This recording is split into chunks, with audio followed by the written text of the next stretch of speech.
Echo Arena is a zero-gravity virtual reality sport that requires teamwork, skill, and communication to succeed.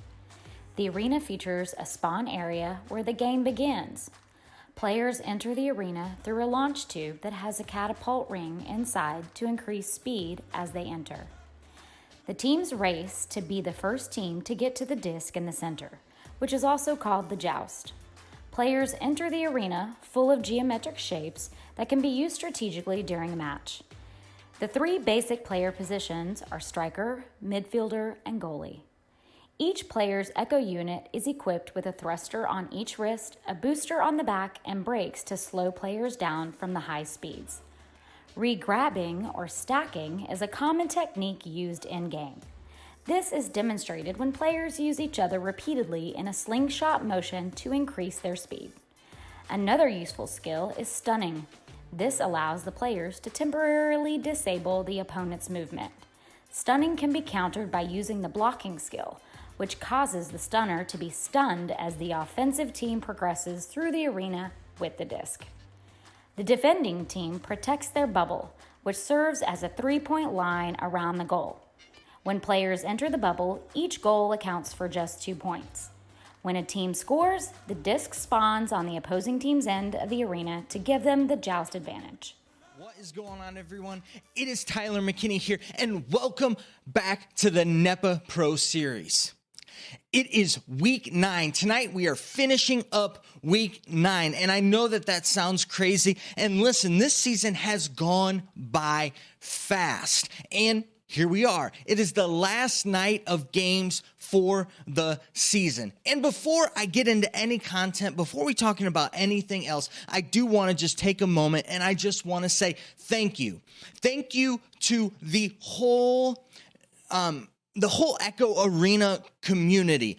All of you out there, you guys have embraced me from day one, an outsider who has never put on a VR headset.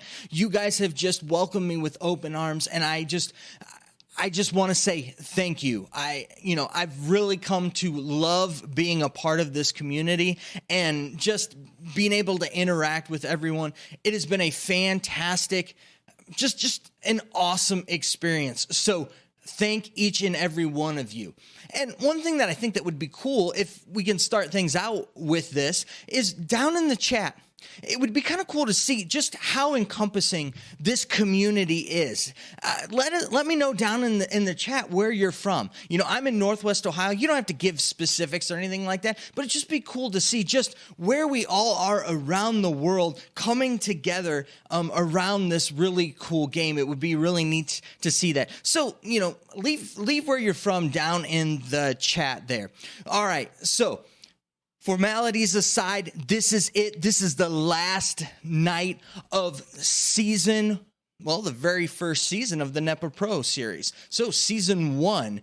And it has been a blast. It's the last night of the regular season. It is week 9, the final games. Before we start breaking down these games, let's go ahead and let's review the playoff situation here. Pretty much everything is kind of locked in. Really, we've got teams are jockeying for who's going to be second, who's going to be third in the East and in the West. In the West, currently, we've got Florida sitting at number 2. We have Denver sitting at number 3. And then in the East, we currently have New York sitting at number 2 and Dallas sitting at number 3. But those positions can switch throughout the night just because of how close this thing is. And let me just touch on that real quick. As I look back on the season, the teams and how everything has just been so close. You can definitely tell just how talented it is by just how close these teams are. I mean, we have teams who are literally missing out of the playoffs, by tiebreakers, not necessarily games. I mean, one or two games go a different way, and we have different teams in the playoffs. It's crazy to think that, these teams are this close in talent. And it just goes to show you, really, just the amount of talent and how just how great these players are in this league. And it's been pretty cool. And looking back over this season, I've got a lot of things that stick out in my mind as, highlights and different things, and I mentioned a couple of them the other night. But I want to know down in the chat, let me know what your favorite moments are, reminiscing over all of the 9 weeks. Let me know down in the chat what your favorite moments are. What were the moments that stood out to you? That would be really cool to see down there. So without further ado, let's go ahead and let's start breaking down these games. Tonight we have 3 games on tap, and those games are, we have the Chicago Wizards going against the Orlando Cyclones. That game is going to be at 7 p.m. Central Time or 8 p.m. Eastern Time. We're going to have the Austin Burners versus the Denver Raptors. That's going to be at 8 p.m. Central Time or 9 p.m. Eastern Time. And to finish everything out, it'll be the Dallas Knights versus the Nashville Legends, and that game is going to be 10 o'clock Eastern or 9 p.m. Central Time. Let's go ahead and let's break down the Chicago and Orlando game. And listen, this game is a rematch. This game is a rematch of a game earlier on in this season.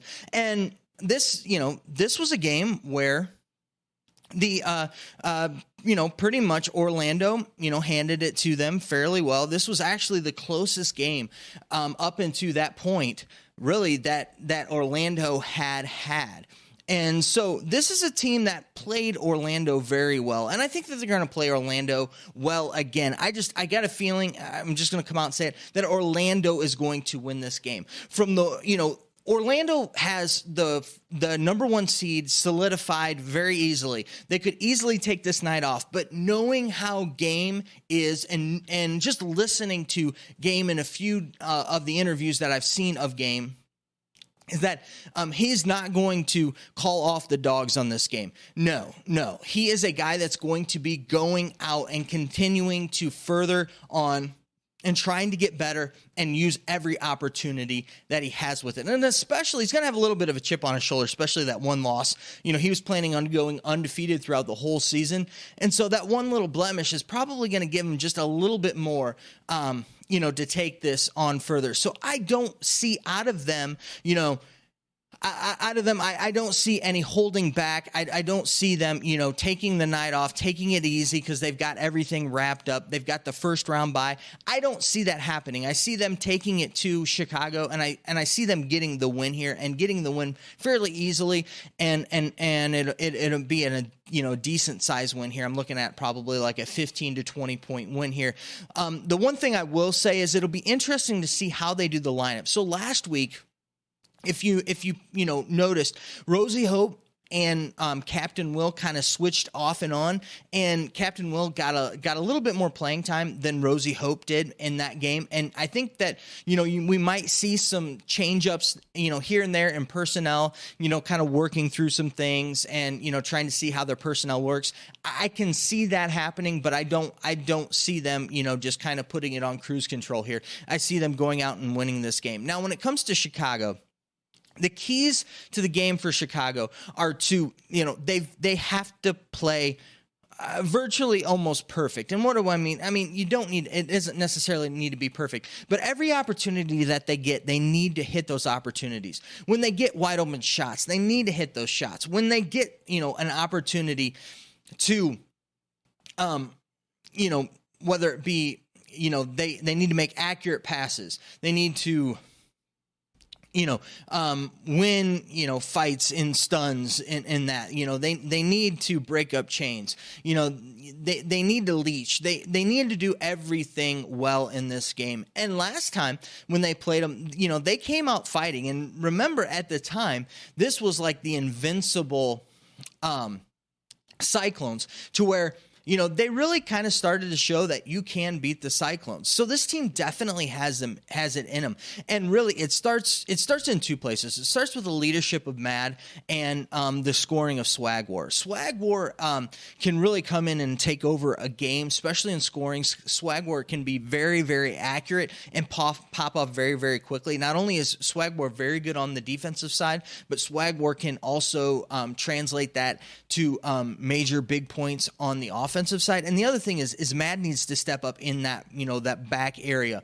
You can't have, Swag War living back in the goal. Somebody else needs to step in there and take that spot.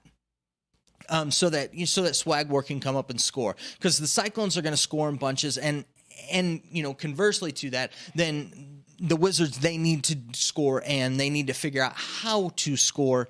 And I think that all runs through Swag War and also, into Mad.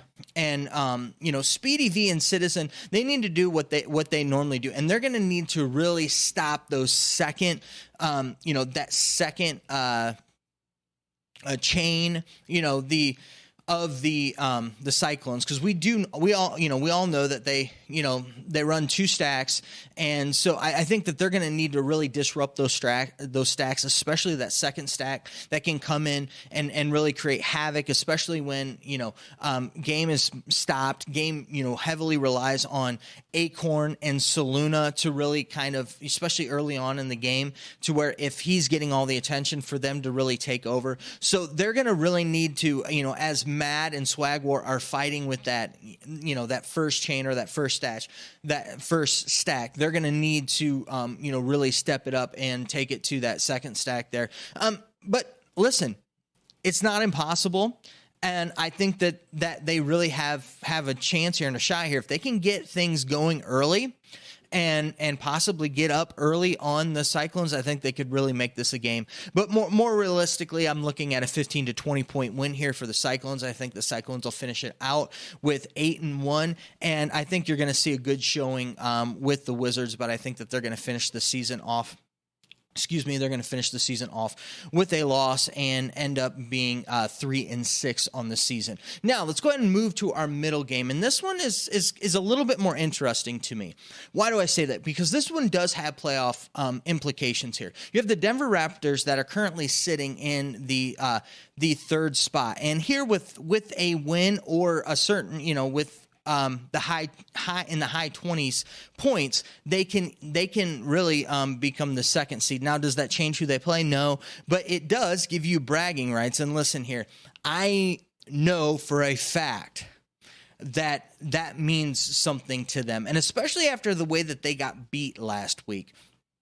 They got dismantled, and this is really a good opportunity for them to come back, for them to kind of, figure some of those things out that went wrong for them. They need this game going into the playoffs, because right now there is a blueprint for beating them out there. So, and listen, they're a team, like I've said this multiple times. They have a scheme, they have a strategy, they run it well. What happened is that they found somebody who has figured out their scheme and their strategy, and they weren't able to adjust.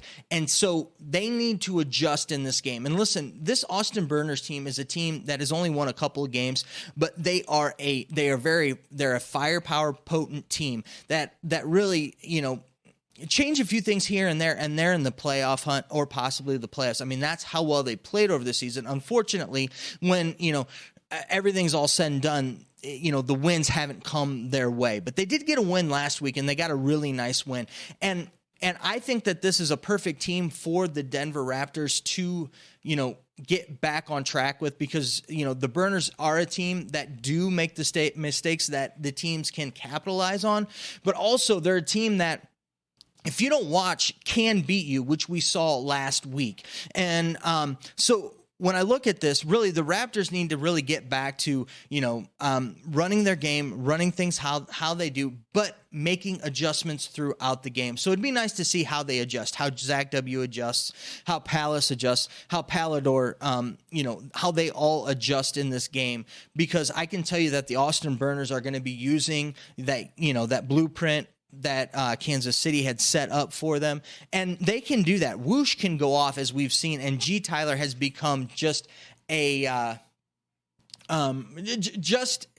just a player that they have to have. He's a player that is all over the place, and is one that is essential to the success of this team.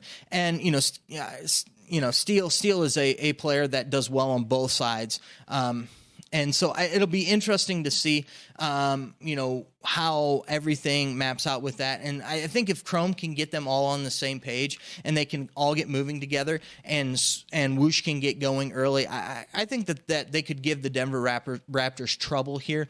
I see the Denver Raptors, though, winning this game by 6 points. I think that they're going to figure something out in the fourth quarter that's going to pull them ahead. I think you're going to see like spurts of going back and forth with this, but I think they're going to pull ahead late and, with about 2-3 minutes left, and they're going to have a lead and they're not going to relinquish it. And that's going to propel them into the playoffs. And I see them taking the second seed in the playoffs with this game. Now, to round everything out for the night, we have the Dallas Knights. Sorry, had to do it.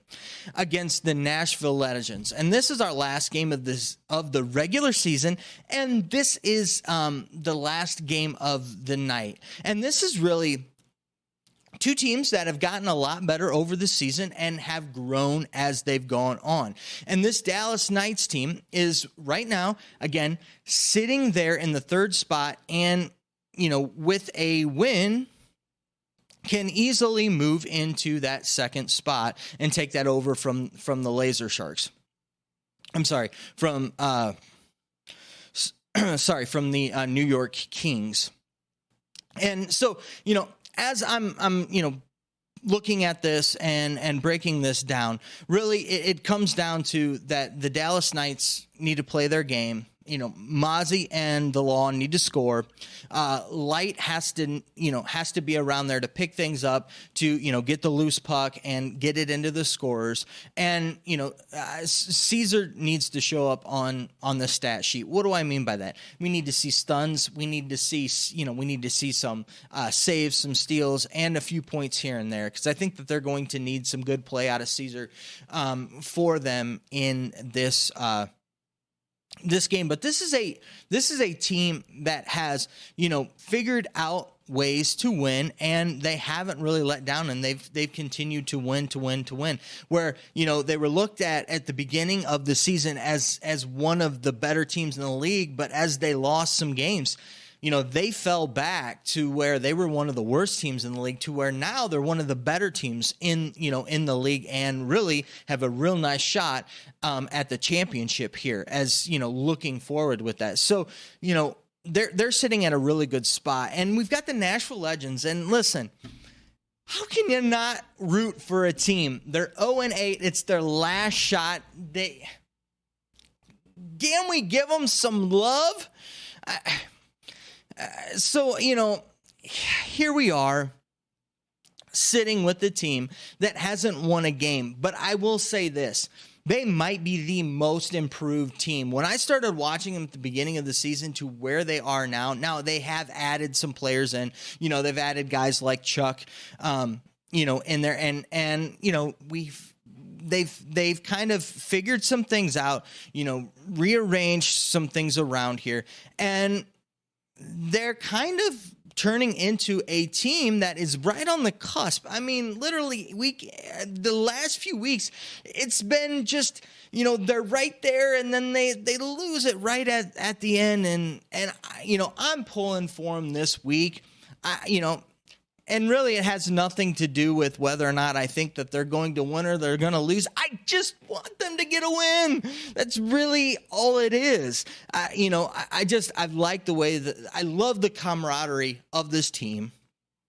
And I love that they continue to try to figure this thing out. They have not given up. They have had no shot for like the last 2 or 3 weeks, but yet they continue to come out. They continue to put in the hard work, and it shows in the arena. It would be one thing if I just gave lip service to it, but you can tell that this team's getting better. You can tell that, their game plan, that they're instituting it, that you can actually see that there's a game plan there. Then they're just, reacting to everything that's going on, and everything, trying to ISO it, take it on your own and be, they're playing as a team. Kung has really done a good job of bringing this team together. And listen, it is hard.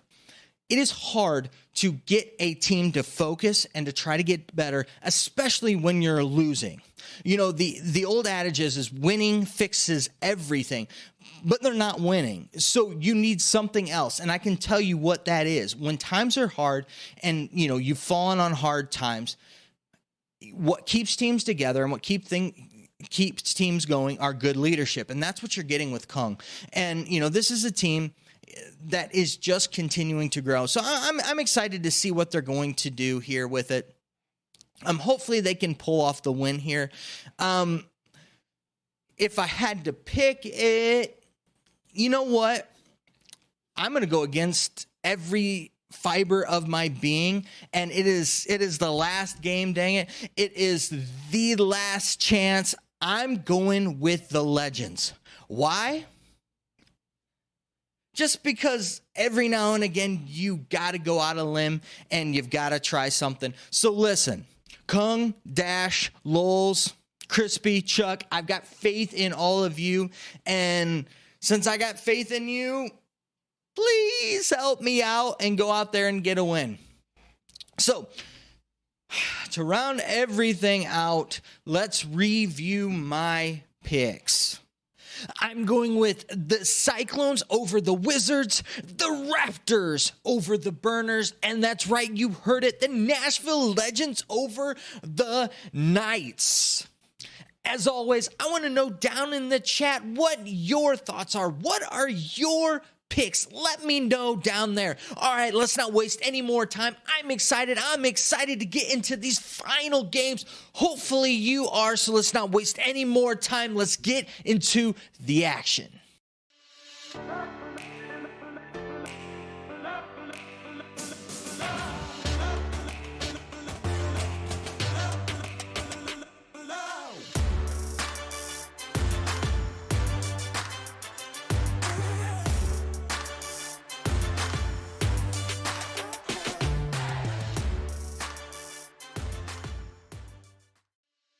And what up, Echo Unit?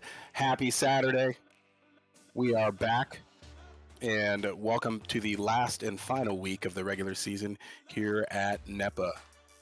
We got a great lineup for you tonight, and first game coming up, we've got the Chicago Wizards versus the Orlando Cyclones, followed up coming up tonight with the the Austin Burners versus the Denver Raptors, as the Raptors looking to hold on and make their way to the playoffs. And then we've got the Knights versus the Legends.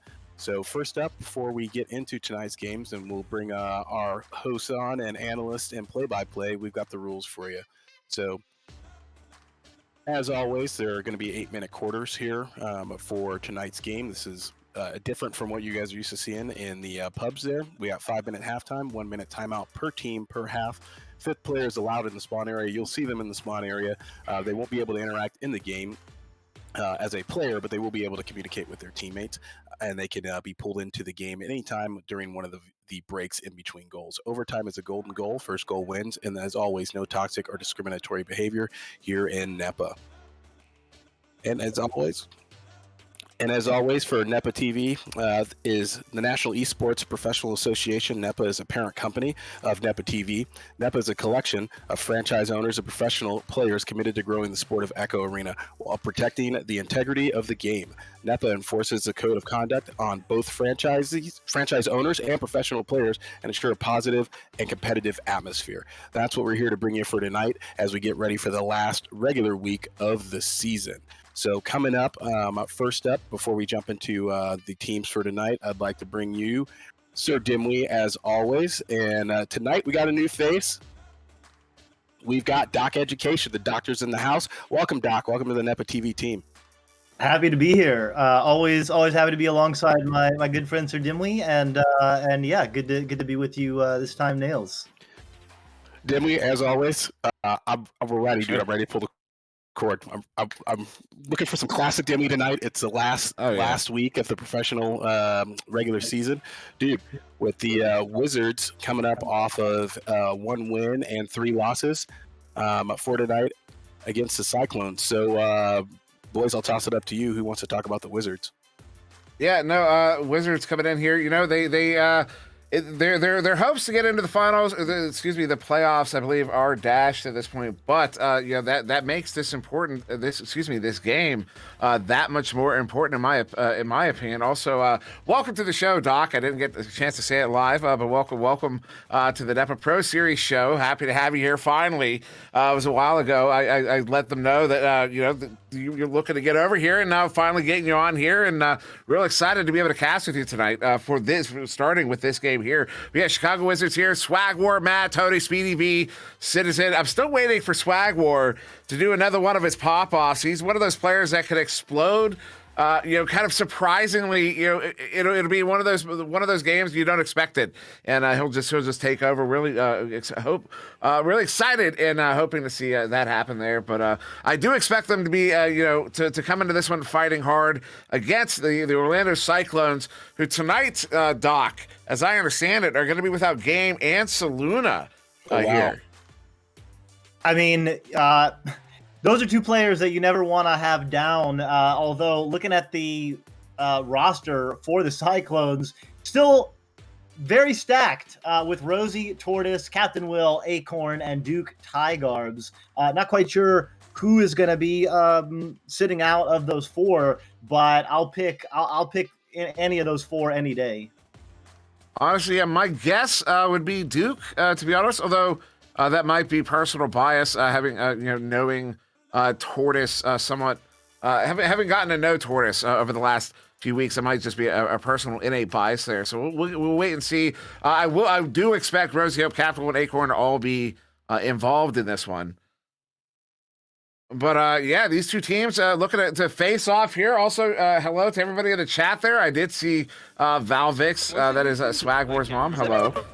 Cool Whip 7Y, Avoid Dash. We saw the insanity that was that hype train while Breaking the Action Sports was on there. Our buddy Tyler.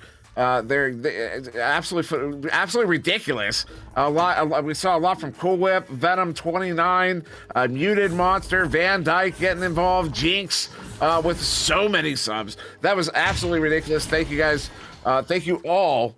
So very much, but yeah, really excited for this matchup here between these two teams. I expect a good fight, honestly. The Cyclones, they're locked in that number 1 position. A win or loss here, they're going to remain in that number 1 position. And unfortunately, the Wizards here, a win or loss, they're going to stay out. So effectively an exhibition in this one, but pride on the line. And both teams want to put in a good performance, particularly the Wizards, since this is their last game this season. I would also be curious what they're feeling right now. Do they feel those emotions? Does it feel like the last game to them? What do you think, Doc? I mean, I know enough of these players, and I know myself. I know the competitive nature. Like, a game's a game, and bragging rights is bragging rights, and feeling good at the end is what everybody's after. So I know these teams are in the tubes right now. I'm expecting fireworks. I'm expecting them to come out and play hard until the whistle blows. So just like that, they are out. Now it's a quick headbutt there from the Cyclones. Disc is loose, and it will be Speedy V getting the touch on it. They're sending it into the trench, and Rosie Hope will get it picked up, sent up into the hands of Captain Will. He's just opposite. Send that one all the way back. Tortoise. So it will be Tortoise in. Presumably Duke is the odd man out here. As Rosie Hope, edge of the bubble, walking it in. All those bodies in the goal there. She took that shot, but it goes on the post. Tortoise gets it recovered, however. Over to Captain Will, bringing it in. Looking for the cut behind the goal there. To Acorn with the one-timer. Gets it in for the 2 to start this game off. Cyclones are on the board. Well, early days, Cyclones not missing a beat. Two of their starters out, but that was some really beautiful teamwork and passing. Couple of back passes. Really nice cut there by Rosie just off the iron, and then beautiful rebound and nice pass in. So Cyclones looking well in sync early on. A little give and go here between Speedy and Mad. Trying to get that chain broken up. They do get the chain out of the area, which pushes them up to mid, although that chain, I believe that's the back stack that's pushed up here. That's Acorn and Tortoise. Pressuring Tortoise from, oh man, I just forgot the name of his VRML team. I know them. Corrosion, yep. Corrosion, a very fasting block shot. Ooh, off of the post. That was an open goal. And so no surprise. And of course, the Cyclones known for this double chain. Oh, there's a shot there. That one goes wide. But of course, Tortoise would be uniquely set up for that, as his native team in VRML is known for their quick stacks. As Tortoise, big leech, gets up and sent in the bubble there. Ooh, no flat bounce. It was careening there. Mag gets it picked up and turning it around under pressure. Sends up the Speedy, who gets this one away. Yeah, Tortoise was, I think, in season. Oh my goodness, there it is. Tortoise regrabbing very well with Captain Will, was able to get that back, and looks like they're gonna, just barely a miss. But yeah, Tortoise's name has been in the Ignite fastest stacks on a couple of different cycles in a couple of different seasons. Has a lot of I don't know if it has any top records in speed, but is in the top 10 in many different entries. So definitely someone who can stack very quick. And teammate Avoid in the chat confirming that Tortoise is a great teammate, and yeah, just a very fast stacker for sure. And look at that right there. As you're talking about it, that stack there intercepts that clear, but Swagwar intercepts the pass back. The shot! Oh, almost going in off the post and up and into the hands of, well, Citizen has it. It's off of a head. Disc is loose. Acorn slaps it to the near side wall. Looking for a pickup from a teammate. No, to be Mad on the back line, getting this one sent back in.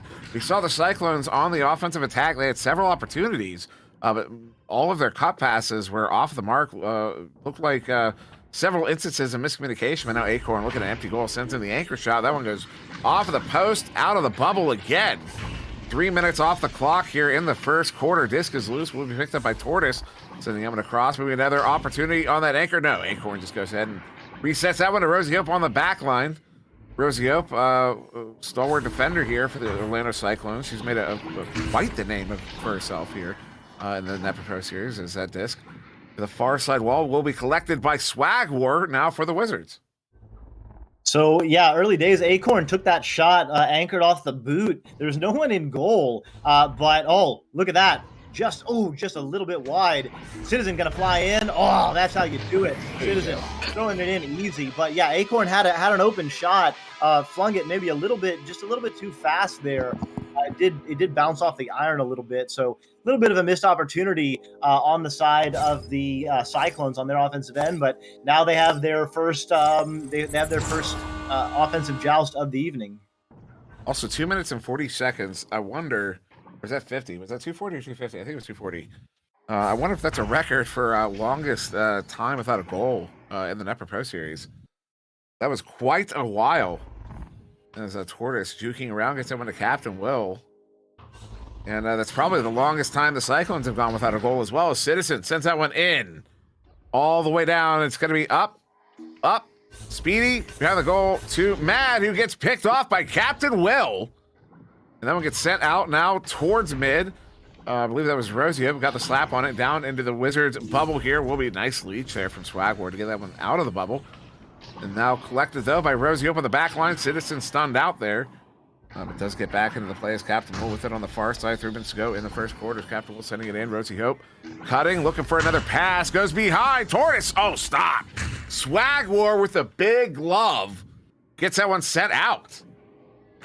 Yeah, really nice work there. Beautiful spacing by the Cyclones. They were really just able to stretch the defense out, and it was just an amazing defensive stop by Swagwar, as you mentioned. That was the difference there. Tortoise.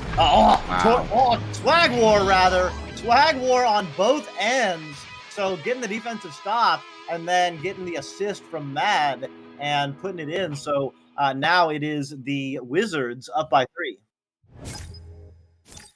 That was some phenomenal disc movement there from the Chicago Wizards. take the lead here. Well, to extend their lead, rather. Playing that offensive chain. See, they're playing the same chain. That's the game chain. But of course, game not in this game. Not to be redundant. Sorry. They're still running. It's the exact same offense as that reset there is off the mark. Swagwar will get it picked up there off that chain with a Citizen. Walk shot goes wide. Matt is there uncontested, and he just places it in for the 2 to put the Wizards now up by 5 with less than 2 to go. Just a little bit of a tiny little mistake. I'm not sure who it was on the back pass there.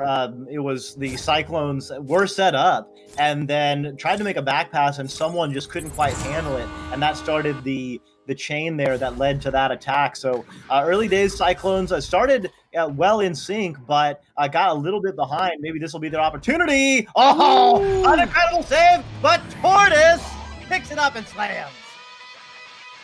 There you go. Phenomenal play. It was a nice relay from the Cyclones to get it in. And there was Acorn doing some jukes around that left side frame block. Left side if you're on the Cyclones. Brings it in and then got it in. It was a beautiful save. I didn't see who got the save. But it was a phenomenal save. But Tortoise had the goalie stunned out at that point. And just kind of scoops it, brings it back in. Now, very defensive rollout here from the Wizards. Looking to run the clock a bit, looks like. They want to go into the end of the quarter here in the lead, looking for maybe getting the last goal of the quarter. That would be important for the sake of momentum. And Swagwar moving in. Ooh, tries to duck. Still gets a pass off. And that one does not get away. That's loose. Rosie up with the pickup. Now looking for the clear through the near side tube. All the way down and out. Good defensive chain, though. Swagwar gets it picked up here. Under pressure, though, by Captain Will, turning it around. Less than 30 seconds to go. Gives it away to Tortoise there on the back line. Tortoise here for the Cyclones. Pressing up. Has one behind the goal. No, goes across. Was looking for Acorn. A little bit too high. Or if you're in Acorn's position, since he was inverted, it was a little bit too low. Jersey up, sends him across. Of course, it's a distinction. That doesn't matter. Captain Will here. Less than 10 seconds. Sends it up. It will be in the hands of Mad, who gets that one cleared out. Should do it as that one's off of the ridge there. Maybe an opportunity here. Less than 3. Oh, no look there from Captain Will, and that will end it there. Chicago Wizards will go into the quarter up by 3, 7-4. With that, we'll go to a quick word from our sponsors. We'll be back in just a moment. Don't go anywhere. Power, agility, intelligence, speed. Turns out, we have a lot more than a name in common. The all-new Ram 1500 TRX, the fastest production off-road truck ever. And welcome back. On Wednesday, January 12th, kicks off the divisional playoffs for NEPA Pro Series, as well as the NEPA AAA. Catch all the action right here on our Twitch channel, the NEPA TV. Coming up Wednesday in a Western Conference showdown, we have the Florida Laser Sharks battling out against the Denver Raptors. And in the East, we have the New York Kings duking it out against the Dallas Knights. You can catch all of those here on NEPA TV. For more information on the teams, follow NEPA TV on social media or visit nepavrpro.com. Coming back to the booth, gents, dude, with the Wizards coming out on top first quarter, they got their act together, I must say. And how do you guys think this is going to roll into the half? Well, I was really impressed by the Cyclones early on. They showed a lot of poise. Honestly, it was only a couple of little misconnections in passes that led to some scores by the Wizards.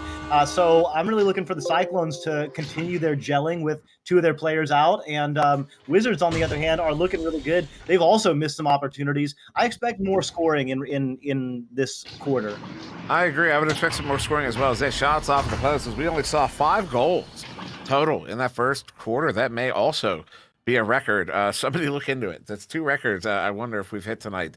As Mad sending out one more pass across. Ooh, into the hands of the goalie. Citizen gets it back, slams it in for the 2. Chicago Wizards are going to push a 5-point lead here. 30 seconds into the second quarter.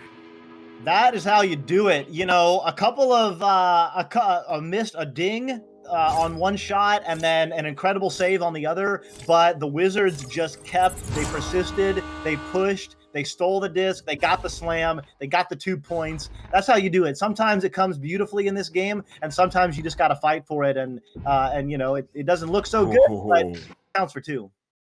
That was almost massive there. Swag War was hunting down that 3 now. Speedy with it, sending that one up. Back in the hands of Blue. Tortoise sends that one out all the way down. Good blue chain in the area. Rosie Hope with it. 1v1 gets it in. Plants it for the 2. The Cyclones are back within 3 here. Just over a minute in, already looking like this scoring pace a little bit quicker than before. Yeah, and sometimes it does come easy. Sometimes the clear and boost is the best way. Rosie Hope picking it up. Looks like the assist by Tortoise. Not sure who the regrabbing partner was, but they were certainly zooming, and Rosie just found that backside. Nice work. Mad quick pass here into the near side to Citizen. They roll with just a standard play through mid there, and they get through cleanly. Cyclones, presumably they got caught up in the backfield there. Speedy with it, Swag with it again on the far side. Looking for a pass here. Citizen stunned out. There's beyond the goal to Mad. Mad back to Swag. They don't have many options here. Swag pulls the defense out, goes across Citizen. Hits it on the stunned out goalie. That is beautiful teamwork there from the Wizards. They are looking phenomenal right now. They push a 5-point lead again. Yeah, really nice looking for each other, and I mean, beautiful execution. Just really great patience in the bubble. Everyone was calm.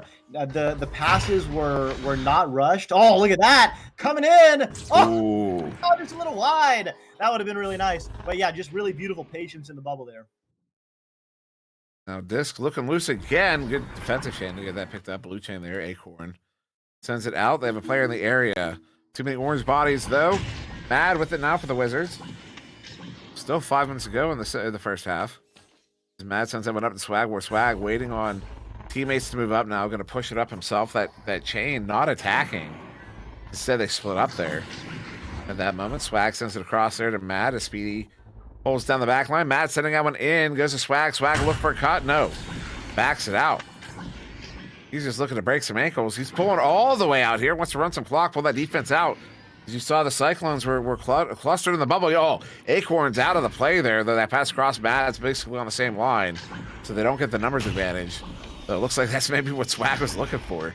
Speedy back to Swag. Swag looking at Speedy cutting. Has one behind the goal. No. Holds on again a little bit too long. That send back. Not quite on, though. Looks like Mad's going to be able to get there. No. The chain in. Oh, they almost get there. It does turn over there. Tortoise with the pickup. Sends it out to that chain. They're looking to dribble. No, Mad's going to get a good stun, good leech. And picks it up again in his own zone. Turning it around again for the Wizards. Just some really excellent play by both teams. Really calm work by the Wizards. And really aggressive just stacking by the Cyclones. Seeing when they had a little bit of an opportunity. Jumping out a goal very quickly and getting to that. Then Mad getting the regrab. Now it's Tortoise and Rosie. They got a 2-on-1, 3-on-1. Acorn coming in with the save. Phenomenal save. It's actually a 4v2 there as Mad was getting back, but so was Captain Will. Now turn around here. Tortoise in his own bubble, trying to get this one out again. Instead, hands it off to Swag on the back line. Swag sends it all the way back to Speedy. Speedy now sending it back in. Citizen near side. Citizen across to Mad, bringing it in. Hits it 1v2. Underhand shot, good for the 2. They're up by 7 now in the second quarter. Nice work there. Citizen to Mad. Mad with the call out, I'm sure, and Mad recognizing it was a 1-on-2 situation. But sometimes when you're deep in the bubble like that, it doesn't even matter. That goal is so big, the disc is so small, and the players are so good at squeezing that disc into the right angle. And just like that, Mad with the disc again, gonna make a pass up. Goal's open for just a second, but the window's closed. Swag War looking to bring this one in. He wants to drive. He's gonna drive. Says Ma, I'm taking the keys tonight. They're up by 9. Yeah, and they're really taking advantage. I mean, they're just being very aggressive right now with opportunistically recognizing when they should be aggressive and when they should be patient. And I mean, they're showing a lot of poise. They're showing a lot of panache. I'm gonna presume. That's a good thing. It's a little long shot. Honestly, it was just alliteration. I don't even know what panache means, really. Somebody is really offended right now. It's mad. That went away. I'm always hesitant to use words if I'm not sure of the definition, because I'm going to use it in a way someone's going to wait. What'd you just say to me? You know, not what you think. Yeah. Opportunity, mad. Lance it. They're up by 11. Not what the Cyclones thought was going to happen on that play. Mad coming in. I think panache actually is just a type of pasta. I'm not sure. Anyway, beautiful work there. Yeah, right now everything's working for the Wizards. The Cyclones just a little bit out of communication. It looks like yeah, they're. I mean, obviously, you know, you have two players out, and you have a group that maybe has never worked together before.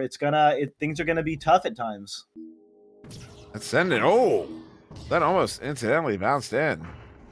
The Swag War stunned out, double stun there. Citizen turning it around, sends it up to Swag. Susan Swag was not stunned out. I was just confused. Swag juking around here. They're gonna run the clock a little bit. Only a minute to go in the first half here. Wizards up by 11.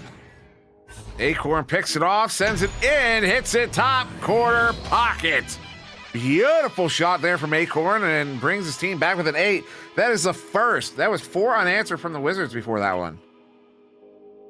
That was poise and a little bit of panache from Acorn, getting the steal and then so quickly turning around and flicking it in. I mean, that was not only a mail shot. Oh my God, another opportunity. Goals open. Oh, that would have been big. Acorn with the disc again, a little bit off. Now it's going to be torn, and he loses the disc, and Citizen clears it out. Unbelievable. There was what, 3 opportunities in a row there. Swag, lock shot. Swag War hits it. Puts his team back up by 11 to end the half. 39 meters out there from Swag. Everybody in chat, shout for Swag. As we go into this halftime, we're going to go to a few words from a few sponsors, and we will be back with some stuff. And we'll see you in a few. Don't go far.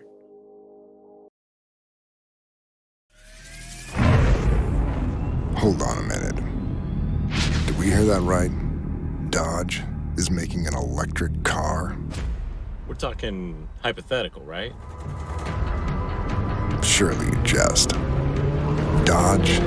You mean the people who devised the legendary 426 Hemi and sunk it into a sublime missile?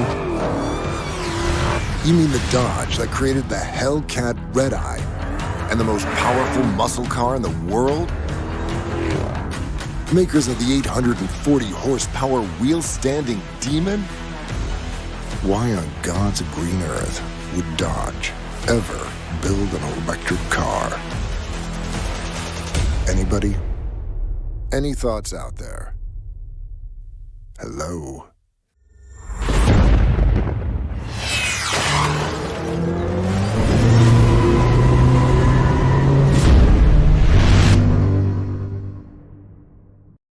What's up, NEPA friends?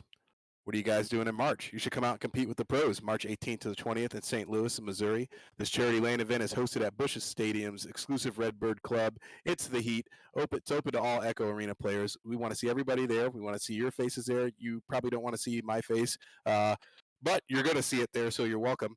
But you don't want to miss this one-of-a-kind event. Go to nepavrpro.com for more information, and we will see you there.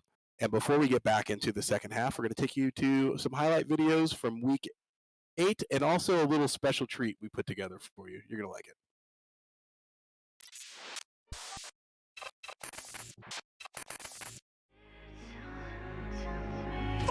Cause my only crime was hoping there is something more than this loneliness I feel.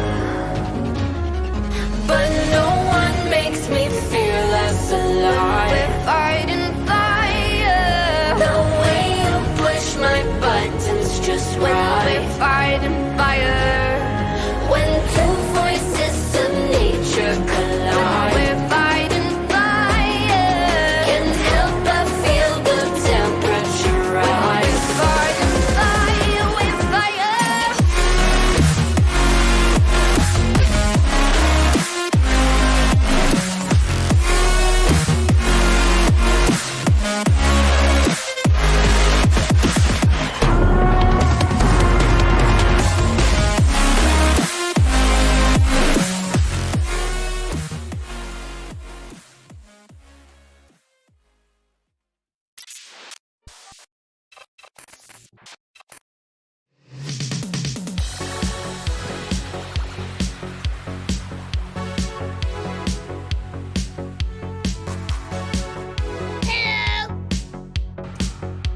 100%, guys. Got to outwork your opponents. Let's go.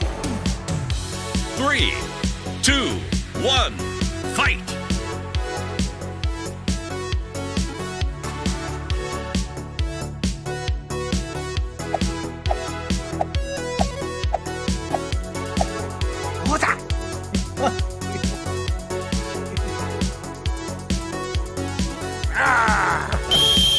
Oh my goodness, what is going on?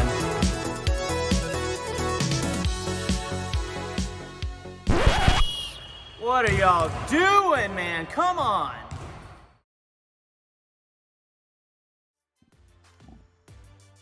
And welcome back. Welcome back. Hello, hello. Good to, I hope you guys enjoyed that. We do that for free, for the record. We receive no monetary compensation for those illustrious workout videos you guys saw there. Andrew, welcome. But tune in January 19th, and it could be interesting, or it could be scary, one of the two. All right, but first half, gents, we've got the Wizards taking a 20-9 lead over the Cyclones, who, you know, from Cyclones' perspective, already secured first, but the Wizards coming out swinging in this game at the end of the regular season. Seeing Swag just going ham this entire game. What are you guys seeing? I mean, we called it, didn't we? We saw a lot more scoring in that second quarter than we did in the first. So both teams kind of getting a little warmed up. Obviously, the Wizards a little bit more warm than the Cyclones, but Cyclones had their opportunities as well. And I wouldn't be surprised if the score gets a little bit closer here in quarter three. Yeah, no, I would expect it. Although I also kind of expected the score to be a little bit closer. We do see Swag War having a phenomenal game, though. Swag, Mad, and Citizen having equally phenomenal games. With that being said, Acorn putting some points on as well, but I expected it to be maybe a little bit closer. I mean, I can understand the score pulling away because. Despite the level of talent there on the Cyclones roster, there's still that you're still competing against familiarity, and that's as we talk about a million times, we've talked about it a million times before, we'll talk it a million times again. That familiarity, that cohesion, the chemistry can be the most important aspect of a team. So I think that's what you're seeing play out. But I do expect some adjustments here from the Cyclones. I expect them to put up some more points here. We've seen only 4 goals from them total so far. 2 from Acorn, 2 from Tortoise, 2 from Rosie, 3 from Acorn. So I expect them a few more goals out of them in this game. But yeah, so far it has been the Wizards' game tonight. It sure has. And I mean, we've seen a couple of opportunities that the Cyclones have had where that lack of familiarity has come into it. A couple of back passes that didn't quite connect. And a couple of regrabbing situations where it looked like someone was hoping for a regrab on a defensive chain and somebody else wasn't quite jumping for it. So totally agree. Will be interesting to see how the Cyclones continue to gel. And I mean, obviously, as you mentioned, Wizards are in it. They may be last, but right now they're winning and they're going to try and keep it up. They are, as we get a headbutt there from the Cyclones, except this time they're going to maintain possession. Pass up here to Tortoise, brings it in, hits it. 7 seconds in. The Cyclones have struck first here in the second half, bringing it back within 9.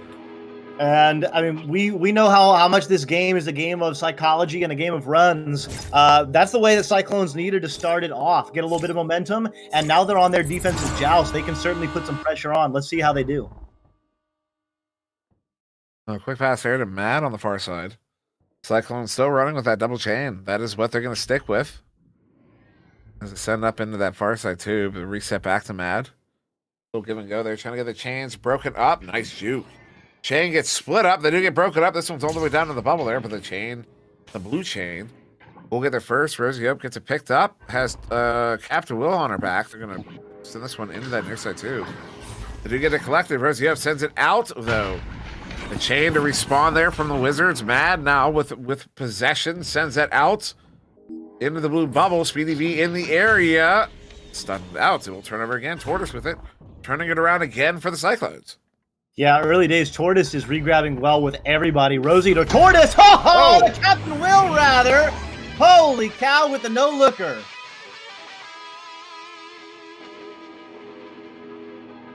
no look indeed. Sorry. No look. Yeah, that was phenomenal there from Captain Will. That was also his first goal of the game. That was the one he was looking for. And now everyone activated for the Cyclones has scored. The only one yet to get a goal is Duke. Tigars. Duke, presumably still sitting in the spawn area, waiting for his turn, possibly. A speedy V. The Wizards sending it up, still playing this collected, very patient offense, although that's another turnover. Rosio sends it up, and then the hands of Mad. Mad is good at that on the back line. Pass up to Swag. Swag gets that one away from Tortoise. Speedy with a bounce there, not good. Nice slap, nice reaction into that far side tube. All the way down, good blue chain. They're the only ones in the area, and Acorn is not going to miss. That's going to be 3 in a row here from the Cyclones. A 3 from Acorn. They're within 4. So 7-point run to start off this second half. They've closed the gap from 11 to 4. And what it's coming off the back of just incredible pressure on the double chain. Both the front stack and the back stack. Oh my goodness. Just like that. Oh, but Tortoise just barely misses. But they are putting so much pressure right now on the Wizards. And that is paying off huge dividends for them. Although just like that. Oh, what a stake. Holy cow. That was Captain Will with that big stop there. It was a chain race. As Acorn gets that one picked off and now sent back out. That one's through mid. Another stack race. Tortoise lock shot in the hands of Speedy V. Uh-oh. Oh, Acorn gets it picked off, but the shot's off the post. As Mag gets it picked up now here for the Wizards, turning it back around. Has some space. Does not have a pass into that tube. Instead, that chain is boosting away, so he gets that one set out. Gets a good scoop there. Speedy sending it behind the goal to Citizen. Stunned out, though. That was Rosio put that stun. A scoop there from Speedy as he gets stunned out, but into the hands of Matt on the back line. It's a fantastic scoop. As Matt up to Swag. Swag behind the goal. Citizen looking for a lane. Jukes behind the defender and gets the 1v1. Nice it in for the 2. The Wizards are back up by 6. Beautiful juke on the backside by Citizen. Just a couple little taps on the back wall there. And on the other side, Cyclones had 2 beautiful opportunities, missed a 3 and a 2. This could be a Cyclones 21-20 lead right now. Instead, they're back down by 6. But I really like the way they've come out firing in this second half. And Tortoise and Acorn are regrabbing really well, although that's not what you want to do. That's not what you want to do at all. Ooh, a double ding, keeping it from going in there. As Acorn picks it up, sends it out. Another scoop there from Rosie Hope, sends it to mid, a headbutt into the bubble there, flat bounce off the back wall, though it ends up in the hands of the Wizards. So now Captain Will with it again on the back line, sending that one in. Good setup there to Acorn, bring it in. Ooh, hits that post again. Acorn's hit the bottom post there a few times in this quarter. As Will sends it back to Rosie Hope on the back line. Rosie sending it back. Oh, what a read there, Citizen. Picks that off, sends it out. They're going to have a chain out for it. Open goal for Swag War, hits it. They're going to go up by 9 again off of that one from Swag War, 15 meters out. I mean, beautiful finish by Swag War, can't deny it, but I think the play there was that read by Citizen. You called it, Dimly. Incredible read.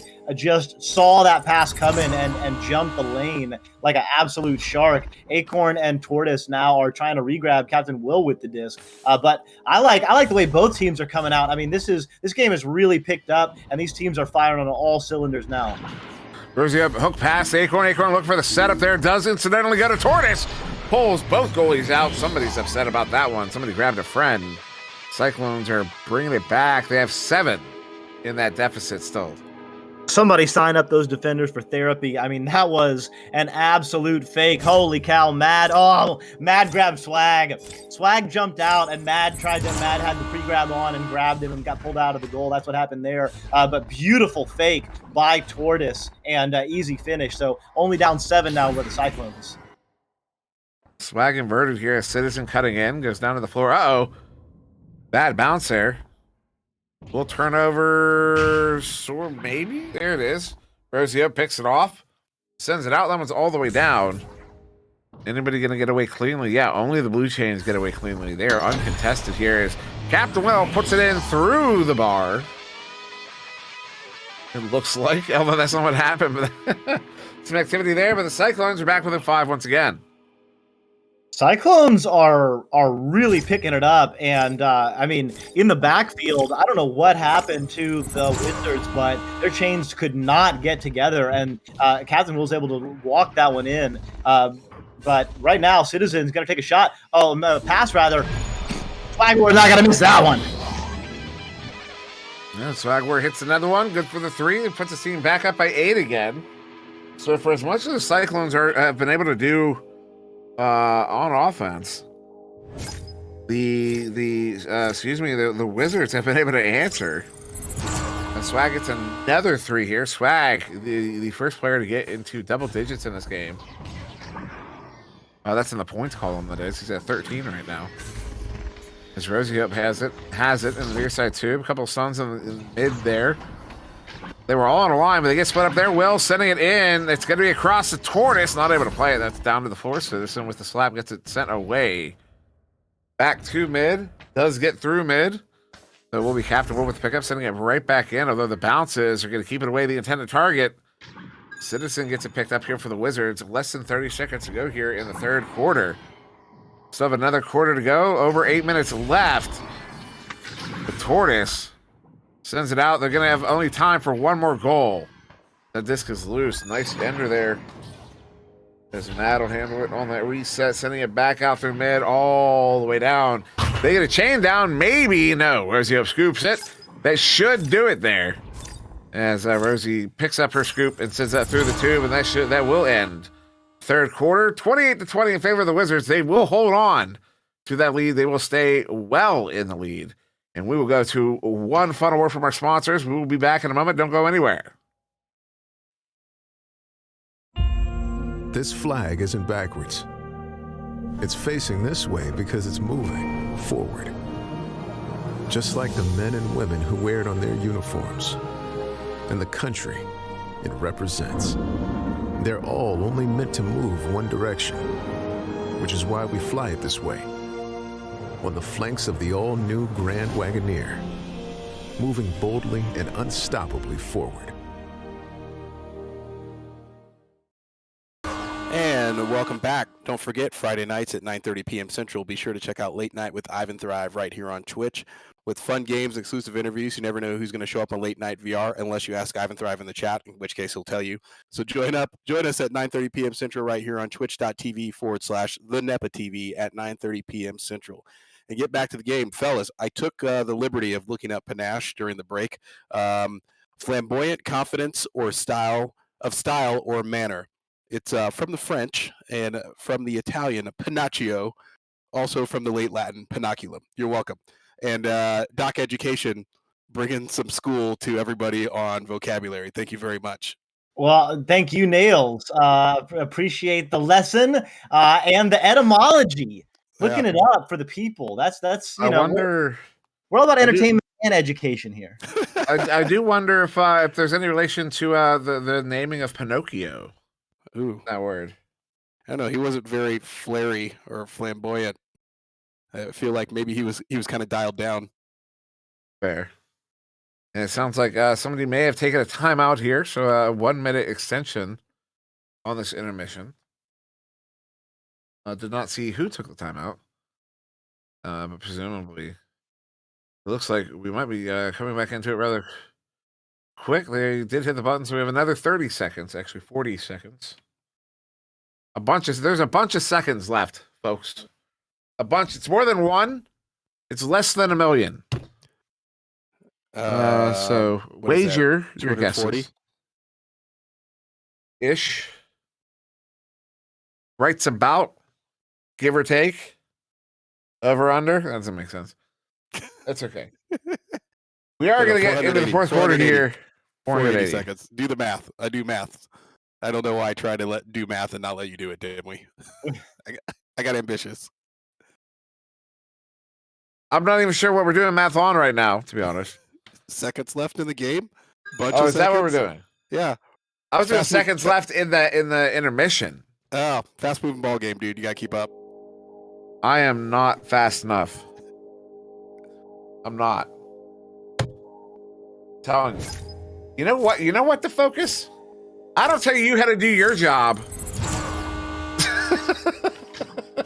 I say to the director, as we're going to get started here in the fourth quarter. This is fun. Mad gets his picked off. You know what, sir? Yes, sir. As Swagmore jukes around here, sends it up. That was going to be off of the root. And now Mad with it. I almost said Mort. Mort's not in this game, though. As it'll be Acorn with the pickup and turns it around for the Cyclones. And Tortoise, not with the clear. It'll be Swagmore on the back line, turning it around for the Wizards. Yeah, so a little bit of chaos as usual in the neutral joust, and I think this is the first time things have kind of settled down. And it looks like they are continuing their stacking pressure, are Tortoise and Acorn. They're getting stunned out by Citizen right there. So a little bit of opportunity right now for the Wizards. Swag sends that in. Citizen. Ooh. Ooh. Off of Rosie. The disrespect. The disrespect. He did it on purpose. That's a compliment because it means he's that good. He's good enough to do that on purpose. Rosie gets credit, but it was Citizen who sent it in. Everyone let Rosie Hope know who to write on her list. That was Citizen. As Rosie with it in the near side too. Pass across Captain Will. So their teammates are stunned, caught in a stun battle on the backfield. They're going to press up though, 2v3. There's Rosie Hope. Looking for the cut, hits the cut. Off the teammate's head. Swag War with the slap. That is that hurts. You're down by 10. That hurts a lot. Although Captain will get it picked up for the Cyclones. Yeah, Cyclones have missed a lot of opportunities on open goals, off dings. Some really easy finishes. Not gonna miss that one though. In the Tortoise, 8 points down. They are this game is not over. They can score 8 points in a very quick hurry. They absolutely could. Absolutely can. It's only an 8-point game.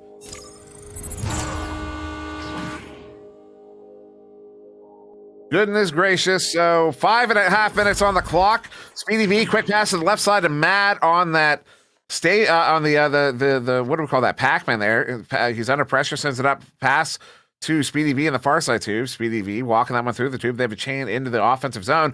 Although Speedy V gives it off to Will here. Captain Will in possession for the Cyclones. Sending it through mid. They have a chain to pick it up. Tortoise with it. Now through mid. Tortoise going to send this one laterally to Rosie Hope on the far side. Rosie Hope by Pac-Man. Sends this one edge of the bubble to Acorn. Acorn stuffed by Matt at the edge of the bubble, the edge of the orange bubble. And Matt will get it turned around here for the orange team down in the blue zone. Oh, what a shot. Matt from his own bubble hits it 64 meters out. That man is going to be so angry when he finds out what happened. To focus, you're in trouble. I'm kidding. You're not actually in trouble. You're not actually in trouble. It was not his mistake. It was not his mistake. What did that bounce off the station? It bounced off Nest. It bounced off Nest. Holy cow. That was unbelievable. That's what I mean. Matt is going to be mad when he finds out what happened because that was a beautiful goal.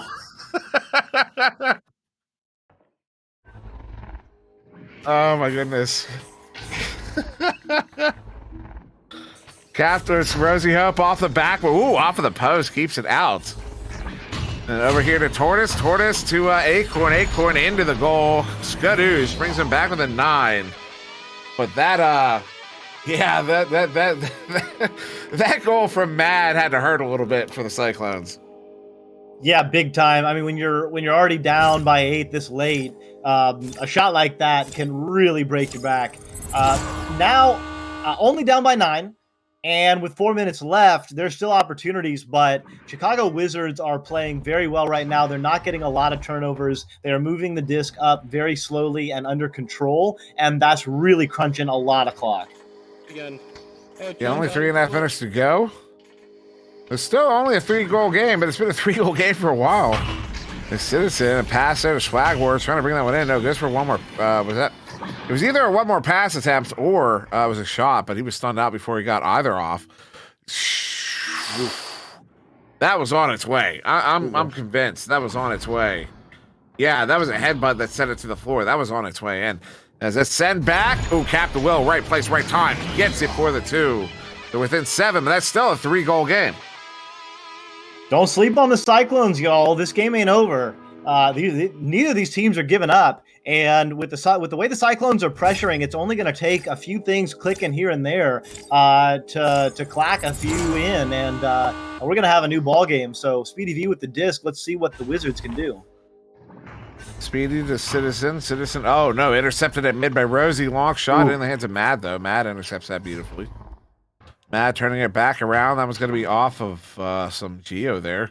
So nobody in particular. Tortoise picks it up instead for the Cyclones here.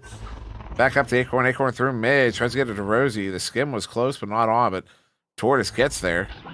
Tortoise sends it down. Rosie, big pick off. Oh, off a head and then off a bar. And a slap will get it away, but not out. Mad with the pickup. Long shot. A dinger and a turnover. Rosie up with it now again. 2 minutes to go. So dodging a bullet right there. Game is still not over, although it is ticking down. Disc is coming in. There's the stacks. There's 3 for blue coming in. Okay. Acorn with the finish. Only down by 5. It's a 2-goal difference with 2 minutes left. So the Cyclones have decided to give us a show here for this final exhibition between the 2 teams of the season. So here we go. Minute and a half. Cyclones with a 5-point deficit. Speedy V with it. They're still running that double chain that they get split up. Looks like a 1-1. No, they split up to man, but there's already 2 players in their zone. They need to get back. They do. Still running that double chain. Swagger with it on the ceiling, doing the jukes, doing the dance, doing the dirty deeds done dirt cheap. Puts his team up by 8 with a minute to go. Wow.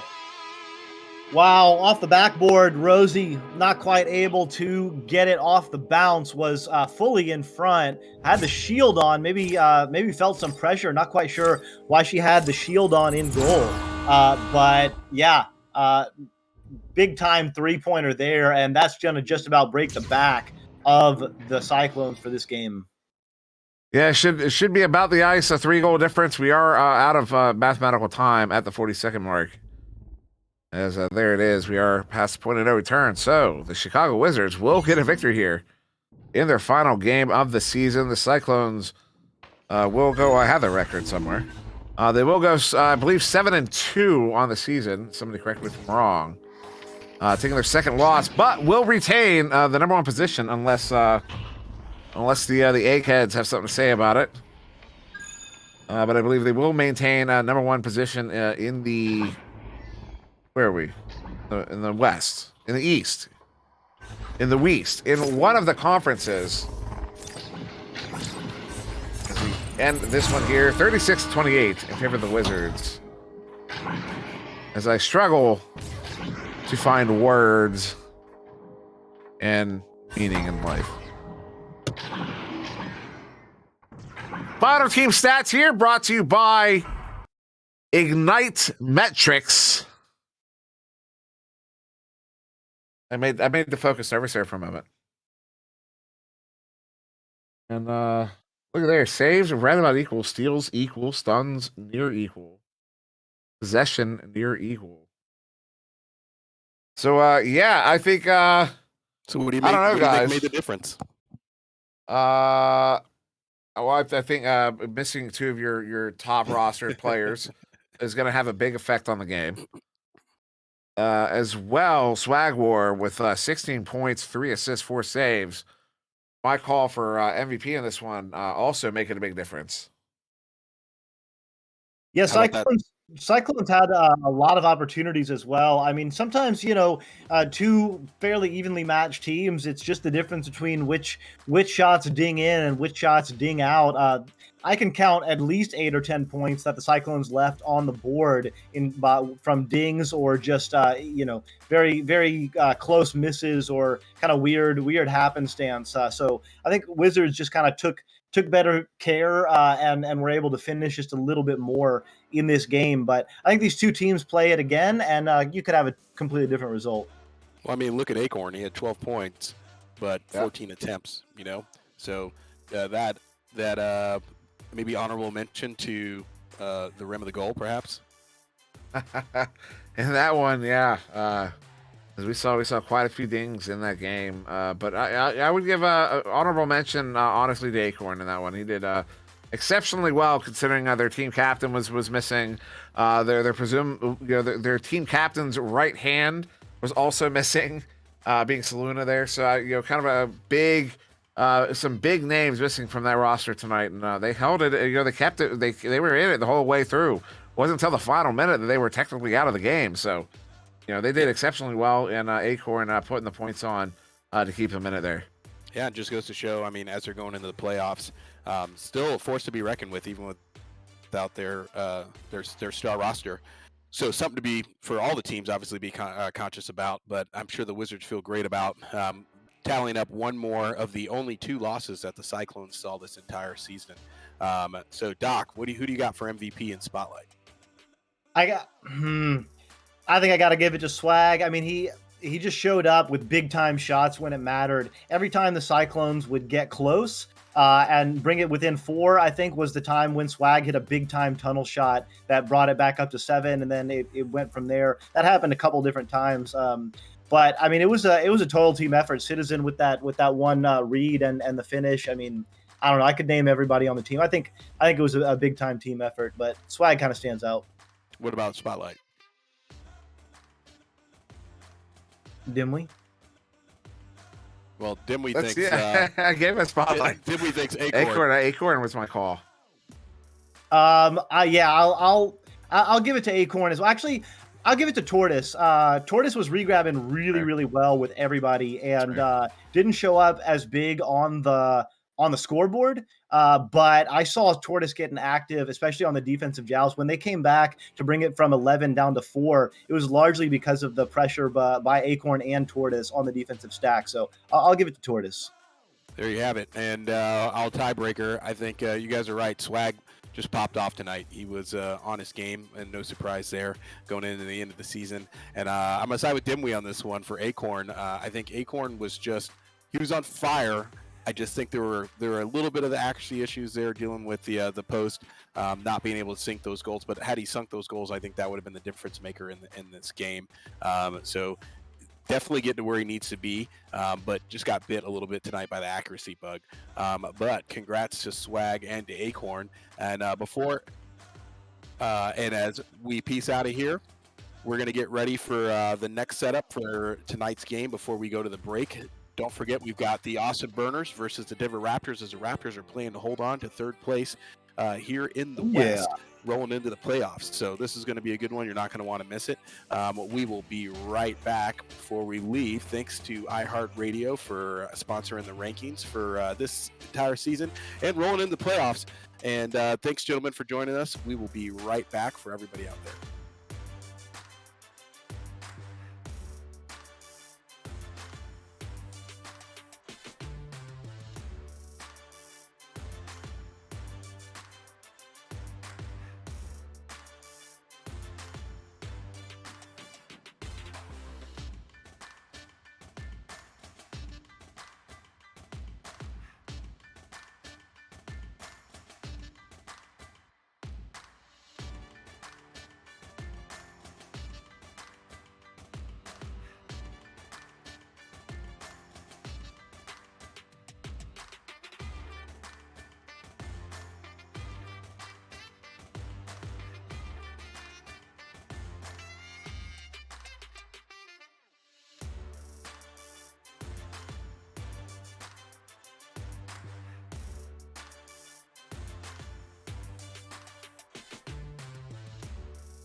to our second match of the night. We've got the Austin Burners going up against the Denver Raptors. Raptors coming in third in the West against the Burners in sixth, with the Burners looking to deny the Raptors the ability to get to the play here, with the Raptors needing to win, coming in at 5-3.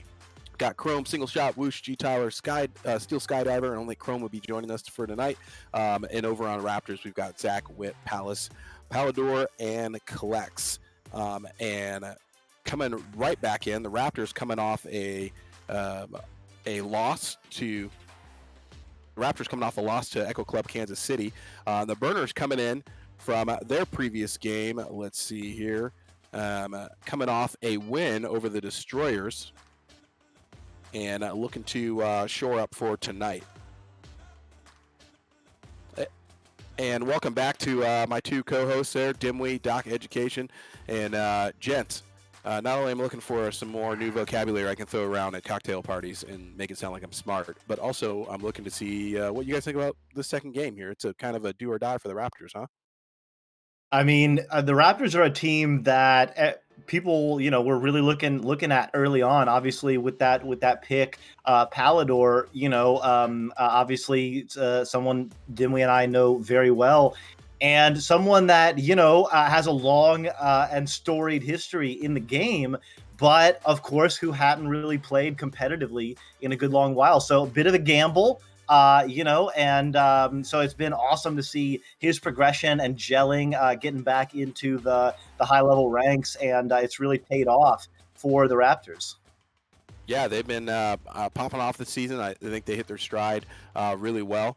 You see points per goal allowed there, and in general points allowed for the season amongst the entire league. They are the second ranked amongst points per game allowed total points allowed for the entire league there. They had number one there until the loss versus Echo Club Kansas City, and the Cyclones took it, but they were actually number one before that. So they are firing on all cylinders, obviously coming off a loss, hungry for a W here, and a Zach W rolling into this game.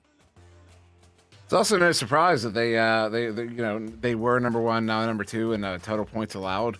Just given that they're one of the things they're known for is that bubble defense. This Denver Raptors bubble defense is unrivaled. It's something that follows around Zach W and Palace.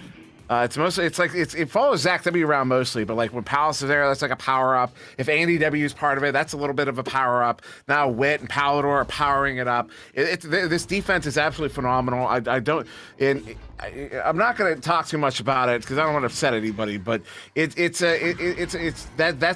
become kind of their thing. On top of their ability to score on offense, that bubble defense is unrivaled. There's really nobody that touches it. Well, apparently the Cyclones have gotten close, but honestly, nobody touches the Raptors defense, and that'll be what carries them in this game. That'll be what carries them into the postseason. Will be that defense, and just their capability of scoring on top of that.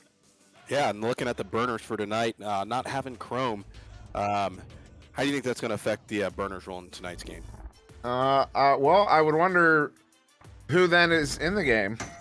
Oh, I stand corrected, my friend. I apparently wrong memo that Chrome wasn't going to be here. So now that Chrome is here, how do you think Chrome is going to affect the game as the team captain? It looks like he's already faking the other everybody out. Maybe it was just all head games. It's all part of the strategy for tonight, and let everybody know he was actually showing up on doubtful or questionable for tonight's game on the fantasy roster, and then last second he got cleared hot. That's right, the classic. Bait and switch. Yeah. A little bit of panache. A little bit of panaccio. That was the bait of my fantasy football league for this entire season. Well, mostly just my team because I got rolled the entire time on bad predictions for players. You know who I expect to have a good night tonight is I expect Chrome to do what Chrome does. I expect him to produce. I expect Steel Skydiver to do on the goal. That's what he does. Whoosh will be hitting threes. That's what he does. G. Tyler, I believe, is going to be the one to have a game. Over there on the Burners. This is the Burners' last game of the season. This is their last chance to kind of put their show on here on the big show. And this is the opportunity to do it here against the Denver Raptors. And the Raptors, of course, they've got to get to the postseason, but You know, I really expect if anybody's going to pop off, it's going to be G Tyler tonight, in my personal, humbled opinion. I'm probably wrong, but we'll find out. Well, there you have it. And then rolling in, I mean, obviously, last week and this week, the teams that have been playing for placement, the teams that are already in the playoffs that have been playing. I mean, we've seen some very close games coming into this last week of the regular season, and then obviously we just saw an upset coming in for the Cyclones. Obviously, they're still secure for the playoffs, but just proof again, you know, for these teams, the best players in the world, it doesn't matter where your standing is, where your ranking is, how much time is on the clock. You can expect 110% out of every player that is in the league. And if you let off the gas for a second as a team, the other team's going to make you pay for it because they are always fighting for that W. Yeah, and don't forget, these teams are still getting to know each other. You know, they're still gelling. They're still working on plays. They're still working on defensive tactics. They're still working rollout. They're still putting it all together. And so, you know, they're using this time. There's no way you can simulate this. There's no way you can simulate the pressure. Even if these two teams scrim each other, it's not the same as when you play under the lights. So here they are, and here they come. That's going to be a quick headbutt there from the Burners. That careens round to the far side in the hands of Palace. We'll turn it around for the Raptors all the way down off of the barrier. Witt's there. Zach is there. Witt to Zach. Zach 1v3 says hello. Hits it for 2. That's going to start the game. That was very smooth by Zach. Just a little bit of a left-right shuffle on the wall there to create a little bit of space, and then just cruised in. Nobody jumped out, so elected to take the little hook shot. Had a back pass available in case the defense did jump out. Oh, but, I mean, that's just beautiful by Zach. Whoosh wins that battle. Gets it to Chrome. Chrome with the reset to Steele. Steele sent in off the cloud block down to the floor into the hands of, it was in the hands of Blue. Whoosh gets it picked off again. Whoosh winning his 50s here. Oh, goes for a big shot there. Zach W, though, intercepts it, sends it out, but in the hands of Steele Scott around the back line. Keeping the Burners in the offensive zone. Steele across. G. Tyler bringing it in. Swoops. Swoop. What's it? Flick. Oh, I can't believe I forgot it. G. Tyler gets it 2. I'll figure it out. Swoop-de-doop is what happened there. And, I mean, there were a couple of missed passes, a little bit of misconnections, but the disc bounced into the right hands for the Burners, and they were able to put it together. So tying it up, and now it's the Raptors' turn. Oh, Steve Tyler and Steel Skydiver coming in, and big time to the head of the teammate there. So Skydiver gets the points, but in any case, Burners are up by 3. Yep, stealing a goal there.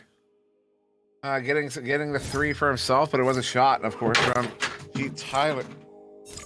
And I apologize for my cats. I thought that was the cat. Yeah, I'm gonna be honest, that scared me. I knew I shouldn't have put that table there. Palace locked shot! Hits it for a 3, ties it up here 5-5. You're making me paranoid now. As the Denver Raptors have tied it up. Easy flick of the wrist by Palace made an 18-meter shot. That was, 18-meter a second shot, about 35 meters out. It was incredible little flick there. Beautiful shot by Palace. Oh, G. Tyler handling it near side off of that pass. Gets it across. Nice pass to Chrome. Chrome across the Whoosh.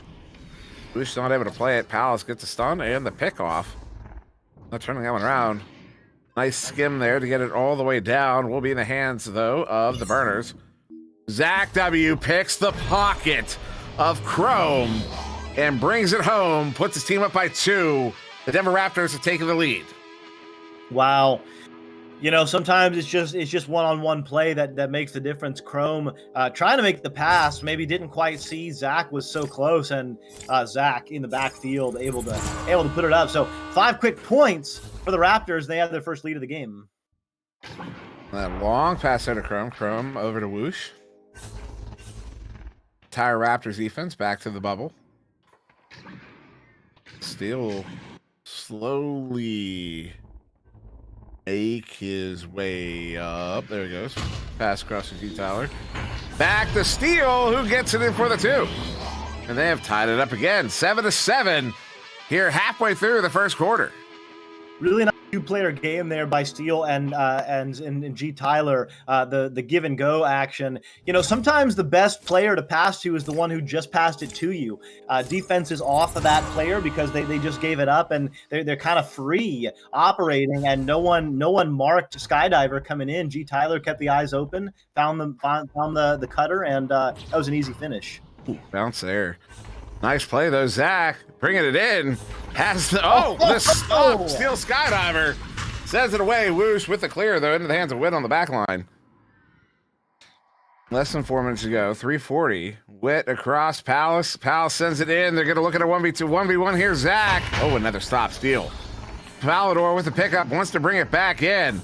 Looking, hooks it. Gets it. They're up by 2. 9-7. Raptors are back in the lead. Looking, hooks it. Gets it. Clip that.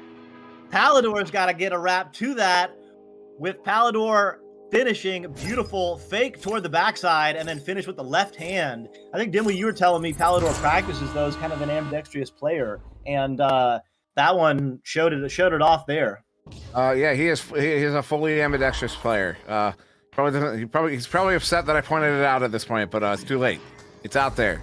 He plays full on with both hands here in Echo Arena. Probably one of the only players to actually. There's going to be a lot of players that can shoot with the left hand or send off a pass, but it's going to still be kind of at a deficit. Palador is probably one of the few that can it's full strength left and right. So that one's sent back to mid there. Headbutt. Come on, Zach. That was a headbutt. Palador slaps it into the bubble. Though I can respect it, it'll get the disc away faster if you can actually get the angle on it. There is a meta to it. This one's into the hands of Palador once again, under pressure. Gets this one reset. Ooh. Oh, he would not have lived that one down for a while. As Zach sends that one out. They got a good chain. Palace and Palador both pull up on it, respecting the shot. G-Tyler gets it picked off and sent away again. 2 minutes to go. They better get back together, though, because the burners are on the other side, and the goal is wide open. Whoosh can't quite get it, but the goal is still open. Whoosh! Oh, just a little bit to the left. To the left, to the Zach W. Chrome. Austin Burners back in possession. Steele. Oh, reset there, off of the mark. Disc is loose. There it is. Steele touches it, sends it to the floor. Palace. Everybody clumps on that one. Slap into that far side tube. Nice slap. Zach, lock shot. Is Zach going to be on? Not quite. Just wide. Ooh. No, and Palador and G. Tyler fighting for it, regrabbing with each other violently. And wasn't quite able to get it, though. Now the disc is going to reverse to the other side. Burners do have a stack together. Goal is open. Skydiver. Finish. Made a couple of saves now with the big time 3, and they are up by 1. You mentioned Palador and in that battle being violent. The first time I met Palador at Sputland last summer, he when I met him, I held my hand out. I said hi, nice to meet you for the first time, and he punched me square in the nose, just like that. Like Palador. Just a quick jab. Wasn't full body. Wasn't a hook. Was just quick jab right to the nose. Let me know what was up, and I knew what was up at that. I got it. Message loud and clear, sir. As Palador sends that one into the hands of Palace. Palace, oh, they're all cutting Palace off the backboard. Ooh, that one goes wide, out of the bubble. 30 seconds to go in the first quarter here. For the first time, we've got a 1 point difference here. They were exchanging a 2-point lead for a while there. As Witt sends that one out all the way down. Oh. And an opportunity here for Palador. They've got a 2v something. Palador he gave it to Whoosh. You want to say hi, Whoosh? This is for you. Merry Christmas. Someone's on the floor. Palace with the pickup here 5 seconds ago. Sending it off to the near side tube. Zach, that'd be one more shot. Just wide. That'll end the first quarter here. 10-9 in favor of the Burners. We're going to go to a quick word from our sponsors. We'll be right back. Don't go. Do not go. Don't go anywhere. Power. Agility. Intelligence. Speed. Turns out, we have a lot more than a name in common. The all-new Ram 1500 TRX. The fastest production off-road truck ever. Playoffs. Playoffs. That's right, playoffs. They are actually starting next week. On Wednesday, January 12th, kicks off the divisional playoffs for the NEPA Pro Series as well for the NEPA AAA. Catch all the action right here on our Twitch channel, the NEPA TV. On Wednesday, in the Western Conference Showdown, we've got the Florida Laser Sharks battling out against the Denver Raptors. And in the East, we have the New York Kings duking it out against the Dallas Knights. You can only catch those here on NEPA TV. For more information on the teams, follow NEPA TV on social media or visit nepavrpro.com. Coming back to the game, after the first quarter, the Raptors, we got separated by 1 point. The Raptors down one with the Burners mounting a pretty good offense here, catching up. They're swapping leads there 2-2. Some good plays, a little bit of some accuracy misses there on the Raptors side, but a lot of violent play coming out of the Burners rolling into the first quarter. We'll see what they do to match it up. Take it back to the booth. It'll be quick. Tyler sends it to the floor. Paladar picks it up, sends it in. Doesn't get the angle. You know, if the backboard wasn't there, it would have gone in. But of course, if I had $1 million, I'd be rich. You know, I mean, that's just how these things work. You know, if green was blue, blue would be green. You know. Would you really though? I mean, $1 million, is it really worth that much? Actually, yeah. I guess that's when I was a child, maybe. Yeah. I guess with now. inflation nowadays, maybe not so much. I don't know. From down here, it feels that way though. As Zach sends this one out all the way to the far side wall there. Good scoop up there. G Tyler with the pickup, sending it out. Gave it to Chrome, who sends that one. Oh, Chain is going to get there. Steel Skydiver wanted to take that shot. Sends it down to Whoosh here on the floor. Whoosh bringing it in. Whoosh juking Chrome with the stealable slam. Puts it in. They're up by 3. Nice work there by Whoosh, causing a little bit of a distraction on the boot with a little bit of a fake out. Palador not going for it, but gave Whoosh the time they needed to spot the teammate there hanging out on the top of the goal. And beautiful pass, beautiful finish. So just like that, Burners have a 3-point lead. Long shot. Ooh. Alice looking at the empty goal, hit the post. But now a 2v2 here. Goalies are perturbed. Steele gets away. Oh, T-Tie with the pickoff. Now looking to send that one out. Doesn't get out. Whoosh looking to get there. Does. Stunned out though. Pals with it. Picked off by Crumb. Crumb, long shot. Is that going to be in? Oh, just wide. But Steel Skydiver will get it in uncontested, putting his team up by 5 here. 6 minutes to go in the half. Nice work by the Burners. So quick. I guess it's been a 4-point run to start this quarter here, and up by 5. So Denver Raptors just got to calm down and keep doing what they were doing in the first quarter, and they should be fine. Although under a lot of pressure right there, goals open, but off the root there, I think, or off one of the geos. To Chrome. Oh, but what a save by Palador. That was big. That would have been a huge momentum boost there.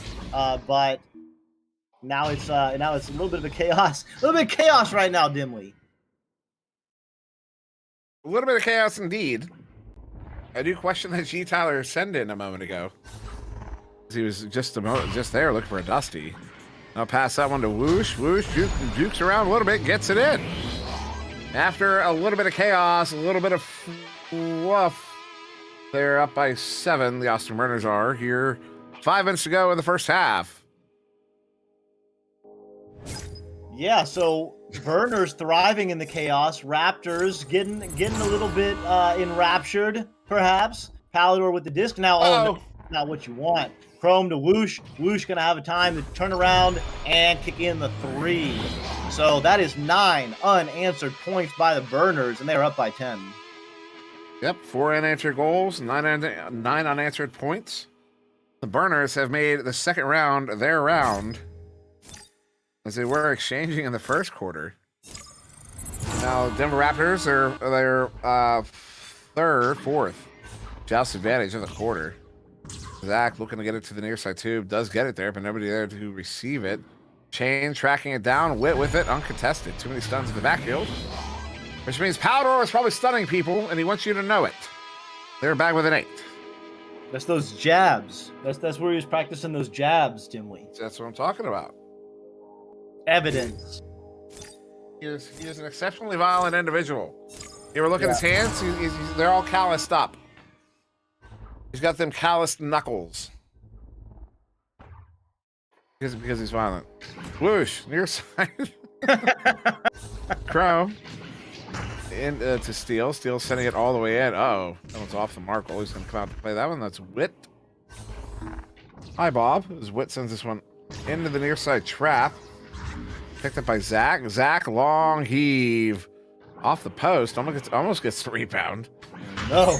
Palador gets it, but as he gets there, G-Tyler gets it picked off, and G-Tyler now sending it out. They have a chain there to pick it up. Steel Scott over looking for a long one. Hits it. For the 3, they're up by 11.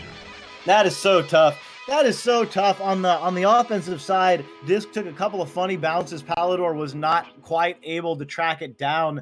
Would have been an easy finish for 2, maybe even 3. Would have been 13-20 and only a 7-point difference instead. Disc bounces out of the hands, gets turned around, and there's Skydiver making a big-time 3. And instead of being 7 points down, you're 11 points down. So, yeah, a little bit of work right now for the Raptors.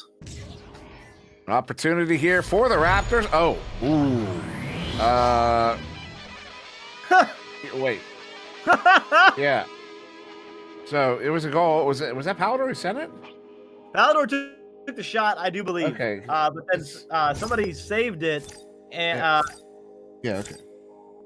Anyway, it was a slam dunk, but from like 8 meters away. Anyway, you figure it out. Well, what's the problem here? I got confused. I had color confusion. Powder with it now. Over to Palace. Sends it in. Zach W. looking for the hook. G. Tyler, though, picks it off. Now sending it into that far side trap. A couple players in the area. Slap there from G. Tyler. Boosh gets there. Has the lane. Is not going to. Oh, it does miss. I'm going to eat crow. Steal Scott Ever. Stunt out. And it will be with the pickup there. Palace getting it. The heave there to the far side. Now Powder with a long shot. That one off of the nugget. I wanted to yell about that one. I was ready for it to go in. As Powder gets it picked up again over to Palace. Palace bringing it in. Another stop by G. Tyler again. Powder bringing it around. Another stop. This time Steel Skydiver. The Austin Burners have erected a wall in front of their goal. And its name is G. Tyler and Steel Skydiver as Steel sends it in for the 3. Wow. Wow. I mean, that is so tough. Again, just the small differences in this game. A couple of incredible saves, and then couldn't quite see who it was. Maybe I guess Wit in the tunnel wasn't quite able to get it to get that clear, and it just left a pretty easy open 3 for the Burners. And now up by 12, just kind of running away with it a little bit. Of course, tons of time with 2 more full quarters to go, but just the disc not quite bouncing the Raptors' way right now. Not at all, as Whoosh is going to send that one in. Steel Skydiver, 2v3v1. Denver Raptors defense. They're getting caught out. The Burners have found a way to engage with Raptors defense without engaging with the Raptors defense. Yeah, well, they're getting it through turnovers. They're getting those steals, and they're immediately able to turn it right back around. And before the Raptors can set up on defense, they are absolutely cutting and slicing and taking big time shots. So that's the secret right now. And I guess it's no secret in this game that turnovers on offense can really lead to easy scores on the other end. Ooh, that was a perfect setup there. Witt mishandles it. As, it looked like he just whiffed on the grab as Palace gets it in for the 2. Brings it back within 12 to end the half there, 27-15 in favor of the Burners. As we go to this long intermission, we'll have a few words from our sponsors. We'll be back in not too long. Don't go far.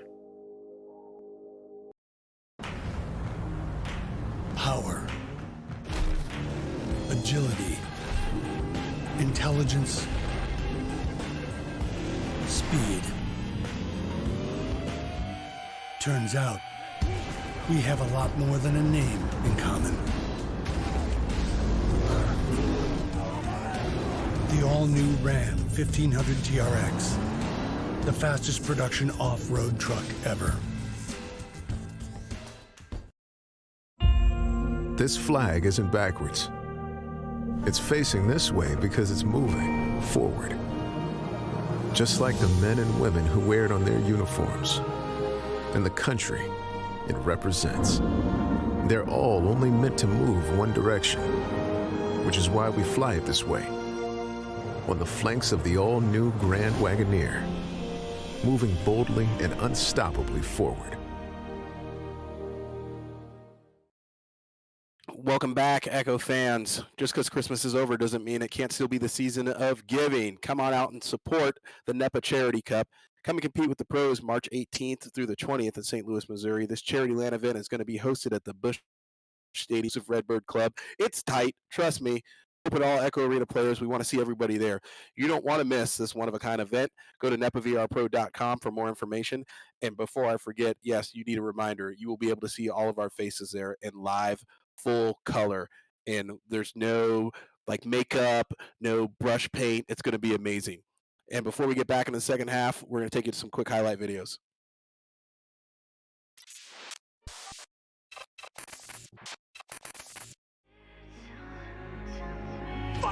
Cause my only crime was hoping there is something more than this loneliness I feel.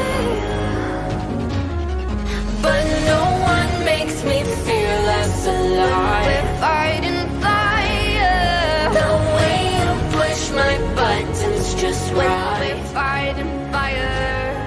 When two voices of nature collide. We're fighting fire. Can't help but feel the temperature rise. We're fighting fire. We're fire.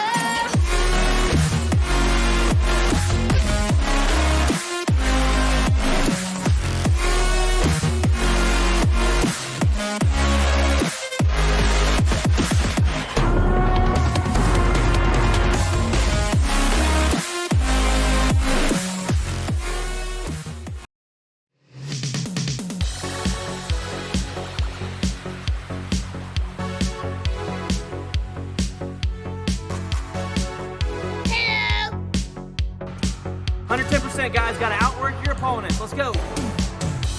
3, 2, 1, fight!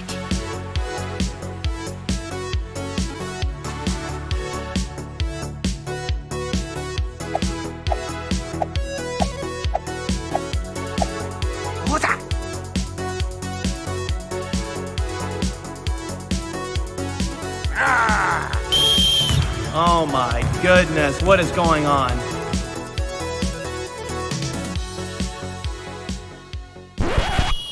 What are y'all doing, man? Come on. And welcome back to the second half. And yeah, there's the owner's video again, just in case you missed it and you thought you were going to sleep for the next week. Yeah, it's going to happen on January 19th. It's going to be amazing, and you're not going to want to miss it. But coming back to this game here with the Raptors and the Burners duking it out, the Burners coming in with a wake-up call for the Raptors first half and walking away right now with a substantial lead over the Raptors. And the Raptors just can't quite seem to get the defense together and can't quite seem to get through that wall. Steel Skydiver and G. Tyler owning the goal over there for the Austin Burners and just putting to rest every attempt by the Raptors to put points on the board, and doing a good job themselves of catching the Raptors in transition, finding those open goals and setting up those long distance threes to start stretching this point lead out. Gents, over to you. Well, I mean, what else is there to say? Nails, you nailed it. It's in my name, my friend. It's in my name. Yeah, absolutely. Great analysis there. I don't have much to add except yeah, Steel Skydiver with 16 points. Holy cow, and 6 saves. Yeah, dude, that is ridiculous. Like, and I mean, blocking dunks, right?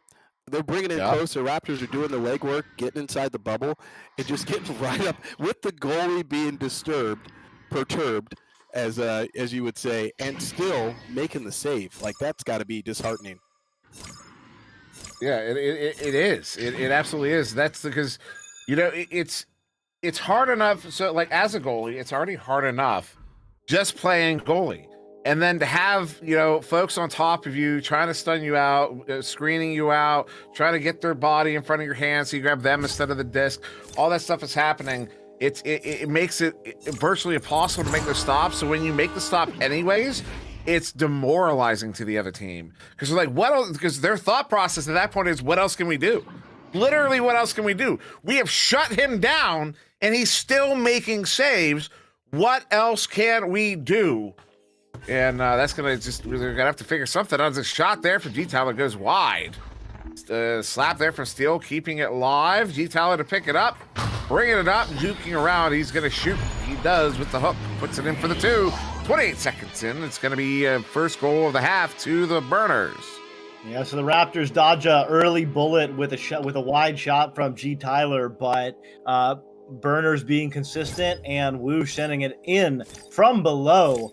14-point lead right now for the Burners, not out of reach for the Raptors by any stretch, but they got to get a little bit of momentum, a little bit of flow right now. Now Palace across to Zach. Zach back across to Palace. Palace up there by G Tyler. This one out of the bubble. Palador tracking it down, but as Orange bodies around, it's Chrome right nearby.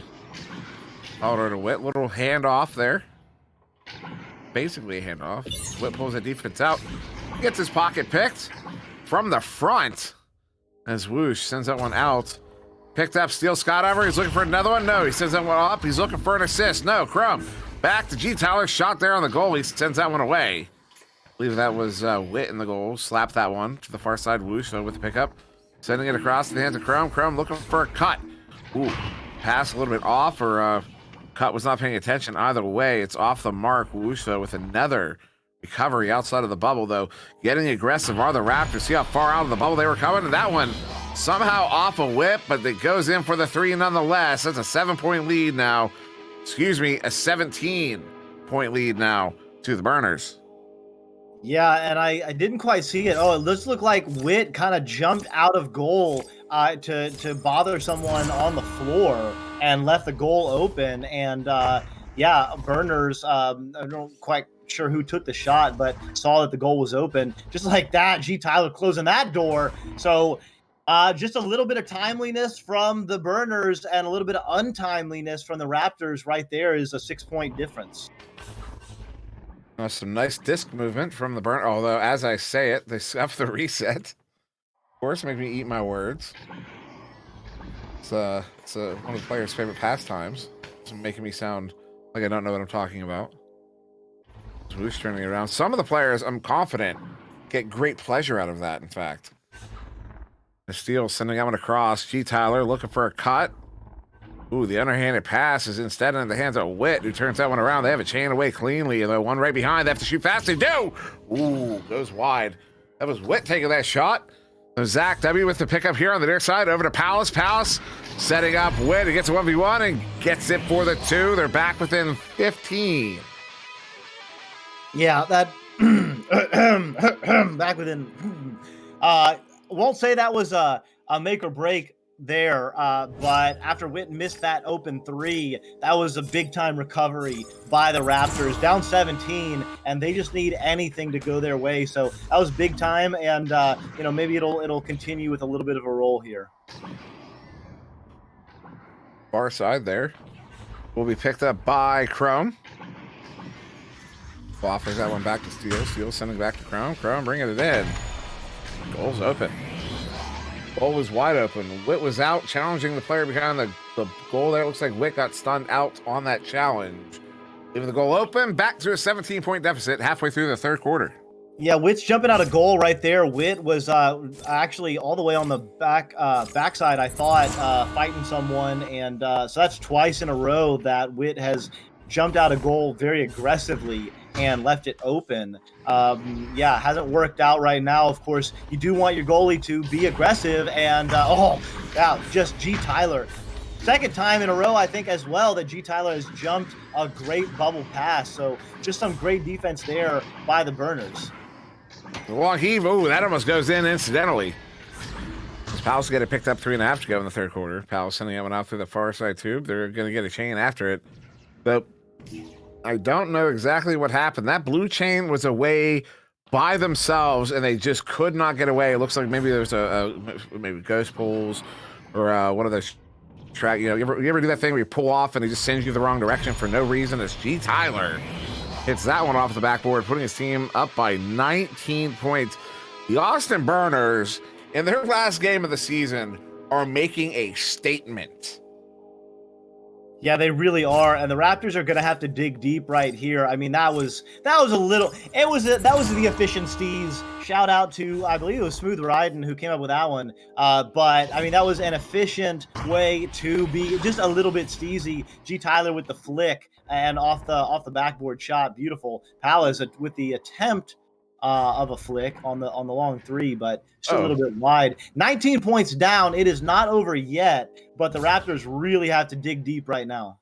They would have to just explode on offense to get this comeback here. This Burners team is just so hot in this game right now. Quoting Zoolander, the Austin Burners are so hot right now. It's a quote. It's from the movie. It's an older movie though. I'm dating myself again. Someone told me I was dating myself. I quoted Harry Potter the other day, and someone said, "You're dating yourself." I was like, "Are you kidding me? That's dating yourself now?" But apparently, kids nowadays don't know Harry Potter quotes. I don't know. This one's cleared all the way out. Denver Raptors. Also, was a Harry Potter reference I was looking for earlier. Flick and swish. But anyways.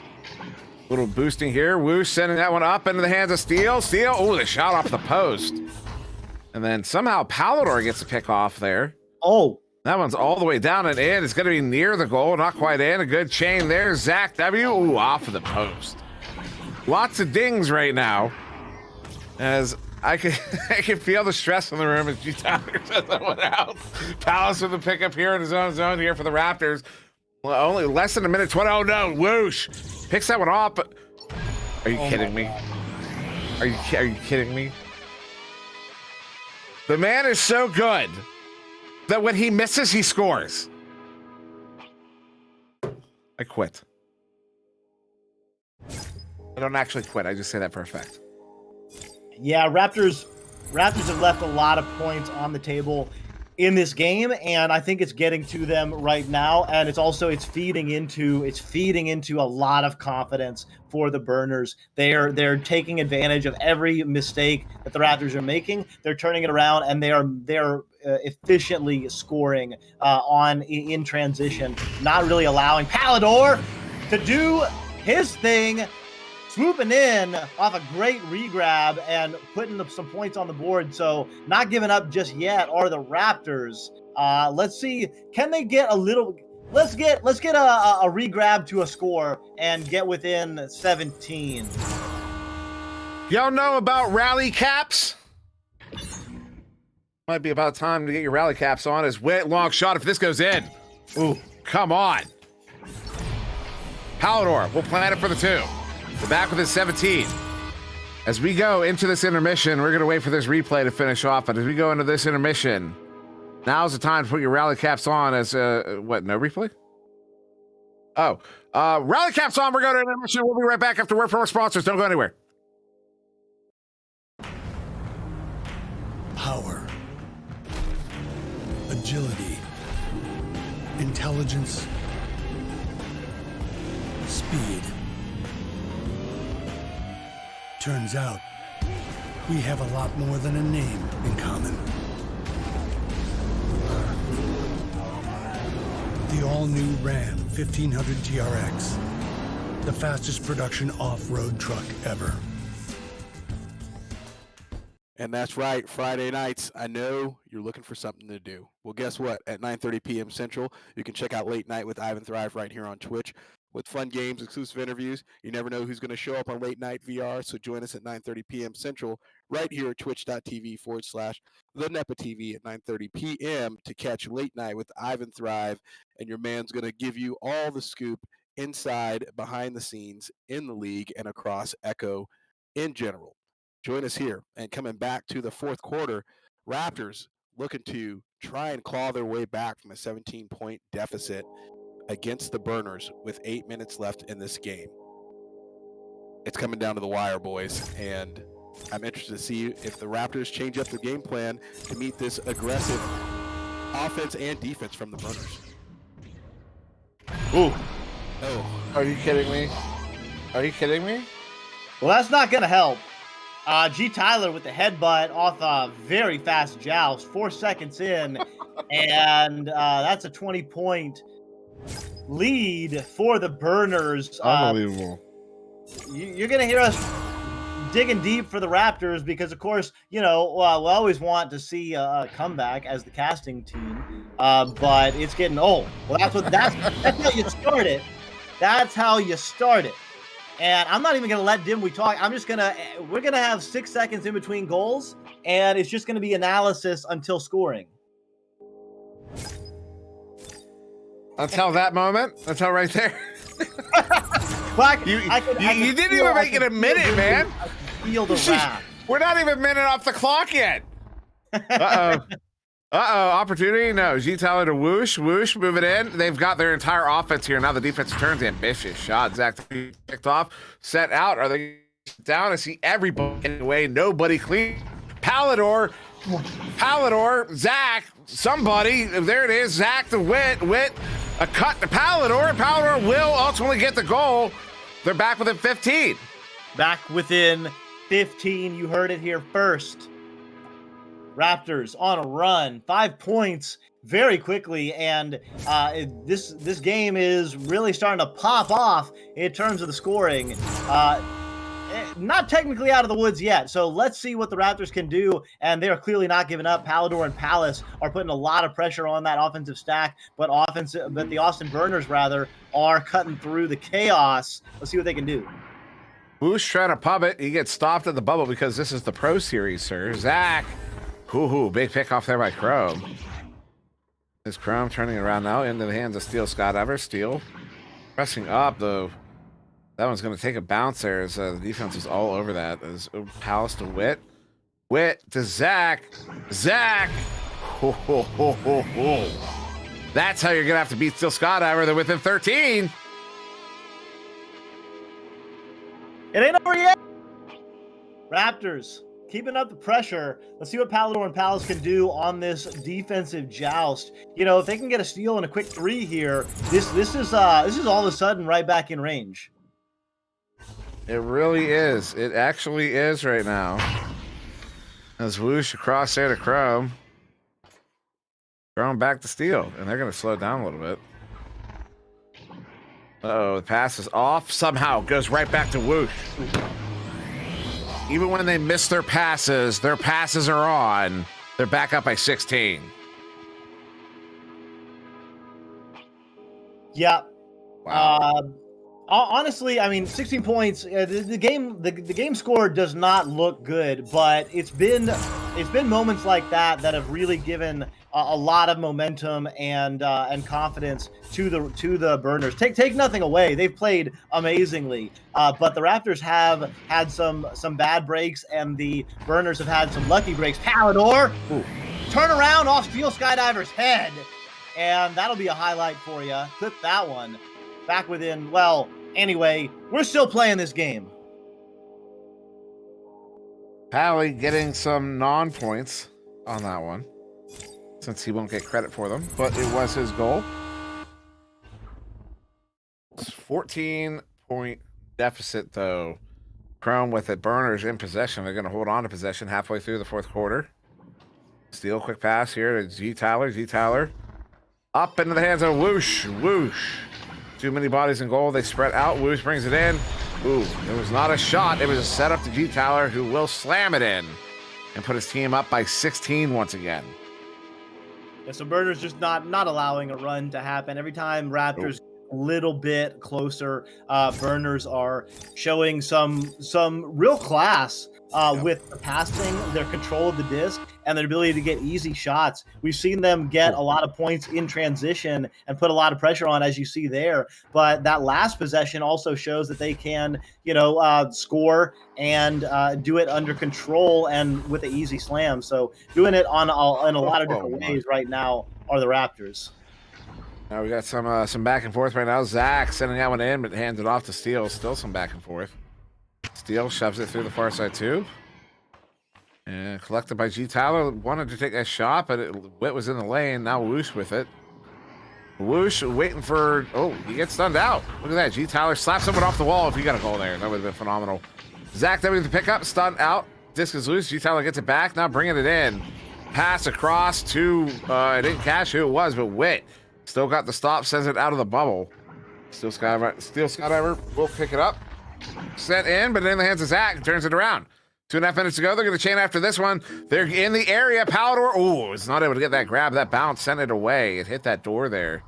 As Palace gets it picked up, they're looking at a 3. Nope. Defense has returned. Palace backs it out. As they look now to set up on offense, they get away from they don't get the quick points. Now have to earn some points. Palace to the floor. Ooh, nobody in the area. Disc is loose. G-Town looking to get there first. He will get it picked up and turn around once again for the Burners. Yeah, and this is, oh, that's a shot. Oh, nice save. Good regrabbing in. This is in a sports game, in a real sport, I guess, in-person physical sport, I should say. This is when you would send in the reserves. No reserves here. Palace, unreserved, scoring 2. But this is when, the way I would approach this for the Raptors and the Burners is, what rollout do you want to practice? What defensive strategy maybe that you want to be a little bit more aggressive on, that you don't mind if you make a mistake here, because the game is well and done over. Although we do have a pause for some reason. So here's the thing. Here's where we're at in this game right now. For the Raptors to come back, they have to score 1 goal every 6 seconds, and most of them have to be threes. Every 6 seconds for the rest of the game. Every 6 seconds, the clock is running. They're out of the tubes. That's score a goal. It's 5 goals they need. It's a 5-goal difference here. 14 points. It's 5 goals. That's 4 threes and a 2, basically. And that is a tall order. As well, you know what? My math was way wrong because they just lost 15 of those seconds. So. Yeah, they in fact have 12 seconds to score 5 goals. That's one goal every second, basically, every 2 seconds. That is going to mean the Austin Burners will be winning this game as Witt sends that one up.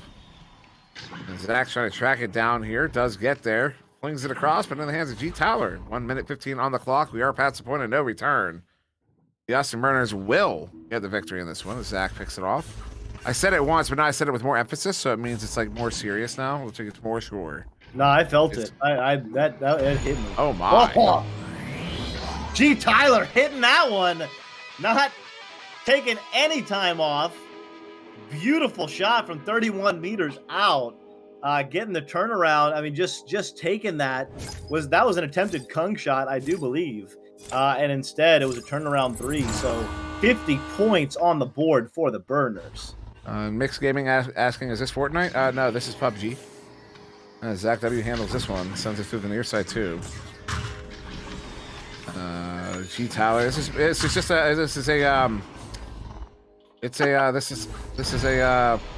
an alternative game mode for a 0G version of PUBG.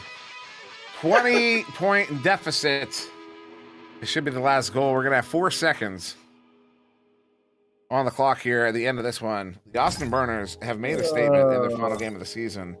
Although, someone double check the work here. Are the Raptors going to be going to the playoffs anyways? Somebody check that out. We can look into that because the loss here may not actually stop them from going in. So we will look into that. But the end of this one, 53-33 in favor of the Austin Burners. What a game! Yeah, dudes, you're looking at the Burners with a triple-double for scores across the team between Steel Skydiver, Whoosh, and G. Tyler, all of them in the double digits and considerably into the double digits. Yeah. Yeah, dude. Yeah. So tonight, the Burners have an answer, right? They see the stuns there. I would have thought they had more stunts, but the Burners doing a good job of just picking apart that Denver Raptors offense and defense, and the Raptors got bit tonight by we saw a lot of the accuracy bug tonight between the last game and this game. A lot of dings, a lot of Steel Skydiver wall, the goal, just crushing it. I think G. Tyler had 7 saves? Yeah, and then Steel had 6. So between the two of those guys, yeah. you were working hard if you were on the Denver Raptors offense to put points on the board. And those missed opportunities there with the open goal were not helping. But that said, even when the goal was open, Austin Burners were doing an outstanding job of getting those chains back in time to grab those long-distance threes right before they got in, which, again, is just demoralizing if you're the offense. And Ivan in the chat asking, what does this do for them in the playoffs? So I pulled up the chart here. So this one, all right. So Kansas City, so in the West, where the Raptors are, Kansas City is first, 7-2. The Laser Sharks are second, 6-3. The Denver Raptors are going to be 5-4. St. Louis Hustle are 4-5. They played all their games as well. So it should keep them in third place. In fact, the Denver Raptors should still be going to the playoffs after this game here, as at 5-4 should keep them in third over the 4-5 St. Louis Hustle. The Shores 3-6. Austin Burners now 3-6, tied for that final spot there in the West. So the Denver Raptors should still be going to the finals. So presumably not their last game of the season. Presumably not spoiled by the Austin Burners here. If Arthur Giddis is around, I'm sure he can verify that for us. But that's my speculation there. That's going to be huge for the Raptors. Still rolling into the playoffs here, but obviously they're going to be having a hip check here rolling into the playoffs of what they need to do better to be ready for the playoffs, because all the teams that are in the playoffs are obviously shooting to go to the finals. So there's some work they're going to need to do. Obviously, some practicing they're going to need to do, and a little bit of strategizing. I'm interested to see what they come out with rolling into the playoffs. But obviously, that is not what you want to end the season with. However, if you're the Burners, that's exactly how you want to end the season, as far as a W on the board, in panache fashion, if you will. The word of the day. I mean, I feel you, Nails, and the scoreboard looks bad. The only thing I'll say is sometimes the scoreboard doesn't tell the whole story, and there were a lot of things that went the Burners' way. A couple of really long shots, you could call them luck, that went in, and on the other side, the Raptors had just a good amount of dings and missed opportunities, I think. And if you flip those scripts, I think the score is a lot closer. And then the whole feel of the game is different. There's a lot that is different. The energy is different. I think a few discs bouncing a couple different ways could have made a big difference in this game. The score notwithstanding, of course, the Burners played absolutely incredibly, and can't take anything away from them. I mean, obviously, Steel Skydiver, especially, I think we're probably all going to give him the MVP tonight. Yeah, and to your point, that's exactly right. I mean, there is a lot of good bounces in there, and then if you guys didn't see it, catch it on the highlight reel. Some great bounces going towards the Austin Burners, and then a lot of bad bounces going the Raptors' way. Typically see a lot of good passing out of them, and the passes were happening and just not quite making the mark there, either catching a bad bounce off the Geo or with some good placement there out of the Burners. But definitely the Burners, just hats off to them because they did an outstanding job tonight. So with that, fellas, what do you guys got for the MVP? For me, it's easy in this one. MVP is going to go for me, Steel Skydiver, and spotlight to G Tyler, as they're both worthy of MVP in this game. Steel Skydiver kicked it up, kind of kicked it into every year first, and then G Tyler started filling in all the spots that Steel Skydiver wasn't able to fill, and then whoosh, picking up any of the slack left over. Between the three of them, just unbelievable game. But definitely Steel Skydiver for MVP, and the other player who I just did that. Wow. G Tyler? G Tyler for wow. I know his name. I just said it. Just pulled a blank there. Grimly some of your words. Oh my goodness. Hey, at this point, I gotta look a little better. I'm feeling a little inferior, so I'm not giving anybody any help. I couldn't agree more. Do I have to pick different players? Because I'm picking the same players. You don't have to pick different players. You can pick whoever you want. Totally fine. I mean, if you're the kind of person that just agrees with everybody. You can't say it enough. I mean, Dimwey's played goal. I've played goal. Talking about it. anyone who can make those kind of saves in goal and then turn around and make huge threes, not just open threes on an open goal from a mid-range shot, but mail slot threes and tunnel threes. I mean, that's a whole well-rounded player that is just it's just special.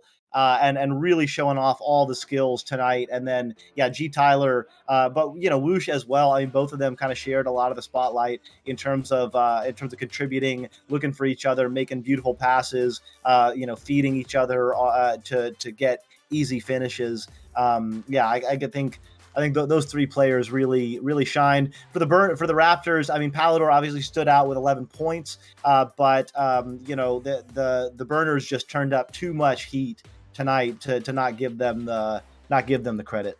Well, it's in their name. There you have it. So congrats to Steel Skydiver and G Tyler as the MVP and the spotlight player of the game. And before we roll to the next match, we're going to take you to a quick interview, and we will be right back.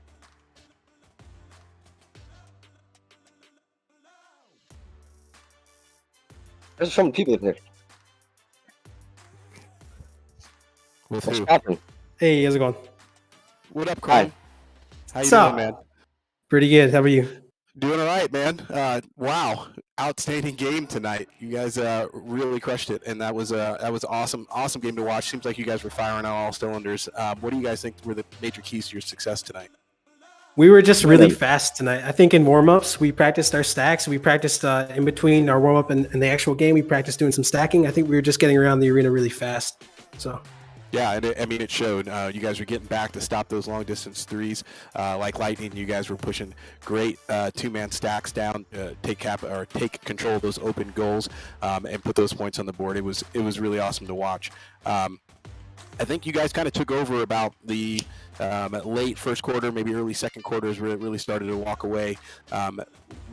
What changes did you guys make, kind of, because it seemed kind of even out the gate? You guys were kind of swapping goals, and then you guys kind of took off. What changes did you make that allowed that to happen? Well, I actually think it was kind of the opposite for us, because we were so used to playing well, and then the game kind of gets away from us at the end. So our message going into halftime was just to keep doing what we're doing, and eventually we were going to tire them out. And I think that's kind of what happened. We just finished strong. We just kept doing what we were doing, playing the type of defense we were playing. We got a lot of stops in the bubble. That was huge for us.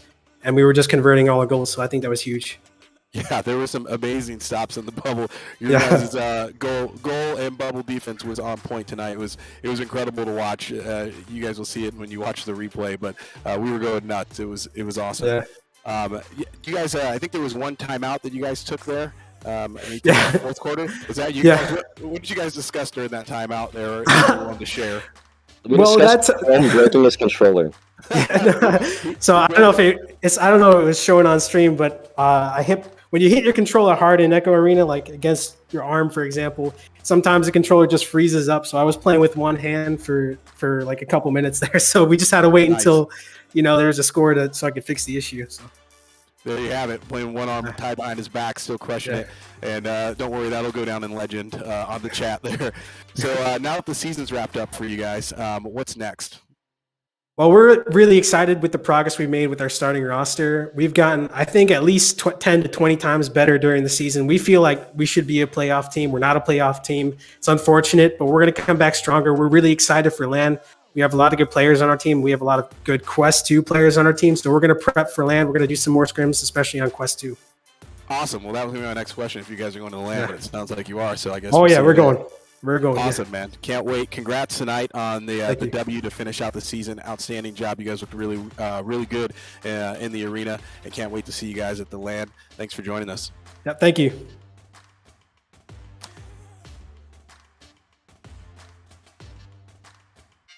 And coming up next, we've got the final game of tonight as we watch the Dallas Knights take on the Nashville Legends. Don't go anywhere. We'll be right back.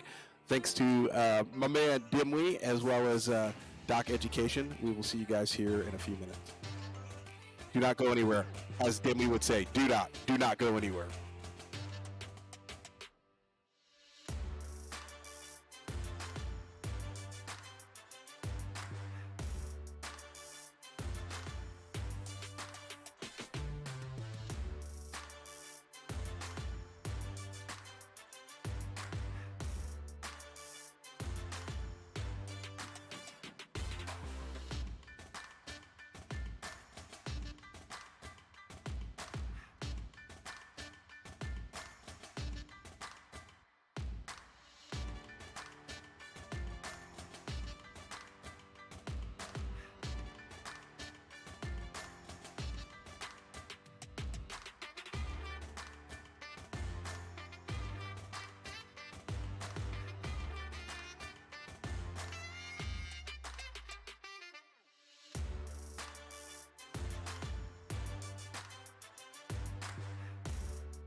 Welcome back. That was quick. I know. Hopefully, you guys got to go grab a quick drink. And we are back for the last game of the regular season of Pro Series 1 for NEPA Echo Arena. So, rolling in for this game, we've got the Dallas Knights with Mozzie, the Law, Caesar, Light Has Come, and Buchibo rolling in with a 5-3 win to loss coming out of the East. Against the Nashville Legends, rolling in 6th in the division with 0-8, looking to score their first W here for the season. Young-XLCK, better known as Chuck Not Norris, and Lulz and Crispy, #CrispyGang. So, as we get into tonight's game, obviously both these teams coming in looking for a W, more so for the Legends looking to finish up the season. They've had a little bit of a rough go this season, but obviously they are looking to stash one W there before they get out of this regular season. The Knights coming in off of a win over the Kings and the Burners. And the Wizards, let's see, last 4 games, looks like they are on a huge winning streak. So 4-game winning streak rolling in for the Knights, and they are looking to kind of keep that going tonight. Back to the booth with Dimwee and Doc. Hopefully you guys had a quick bathroom break, but welcome back and tell me what you guys think about what's going on with this game. Well, I'm just looking at these rosters, and it's hard for me to believe that the Legends have not won a game. Right. Right.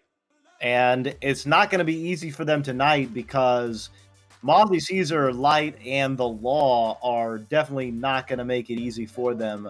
I mean, yeah, this is going to be a tough one for the Legends.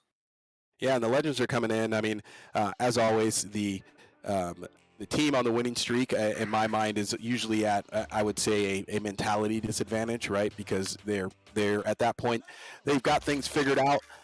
They are definitely rolling in off of, kind of, they've got a set strategy, and I think that's where the Legends can kind of upset them, right? They've obviously had to continue to alter their strategy through the season here, but the Dallas Knights probably have their game plan set, and so if I'm the Legends, I'm coming in looking to do something different, a little bit off axis, to go ahead and keep the Dallas Knights guessing and maybe upset their game plan that they're so used to here after these 4 wins. Dimwee, what do you think? I think my pen just stopped working, and now I'm exceptionally annoyed. Because I was going to make a sign. I was going to yell at the focus. I was saying, "The focus, put me on camera," but don't do it right now, because I couldn't make my sign because my pen stopped working.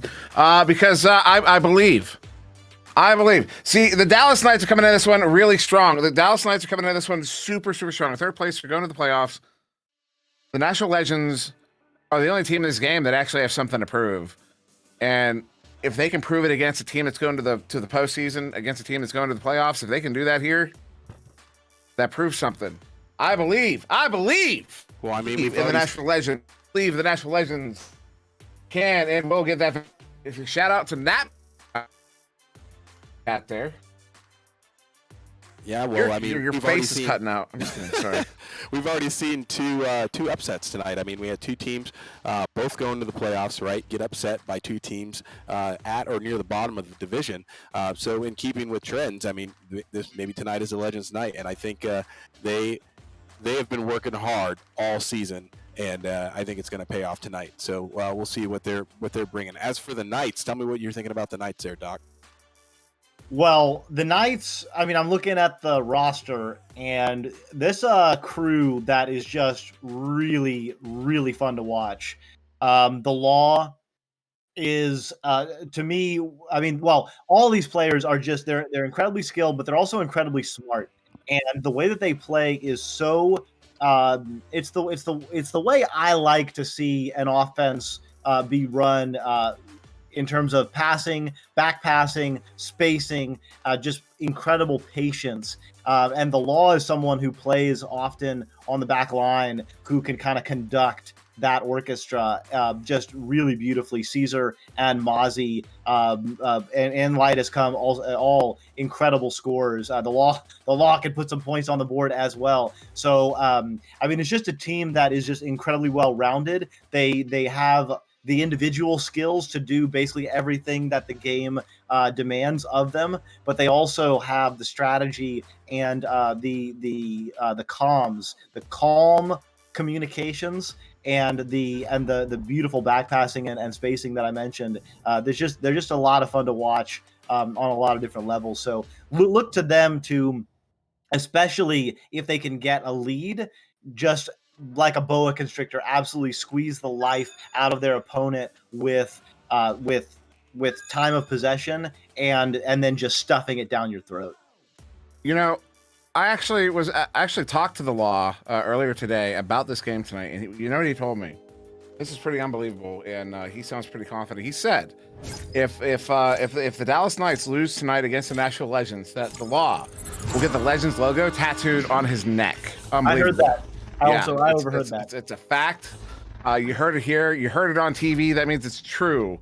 As Chuck is going to get that one for the Legends on that turnover, sends it out. Kong with it, long shot into the hands of Caesar. Caesar turning it around now.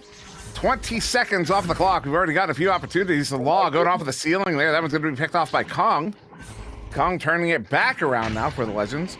Into the tube there. Not quite into the tube. Now into the trap. Laws is going to get there to pick it up. Gets it out, but in the hands of Caesar on the back line. Turning it right back around for the Knights. Caesar to Light. Light, far side. Going to back it out on that reset to Mozzie. And everyone show some Mozzie some love in the chat there. Everyone say I love Mozzie in the chat. Well, not in the chat. Just say I love Mozzie. Don't say I love Mozzie. In the chat, say I love Mozzie. As Mozzie to the Law. The Law is juking around. A pass over to Light. Bull Kong. You cannot go. Bottom corner pocket on Kong. How do you not know that? It's Chuck. Tries to get that cleared out. Second chance. Laws up to Dash. Not quite. Down to the floor. Far side. Wall picked up now by the Knights.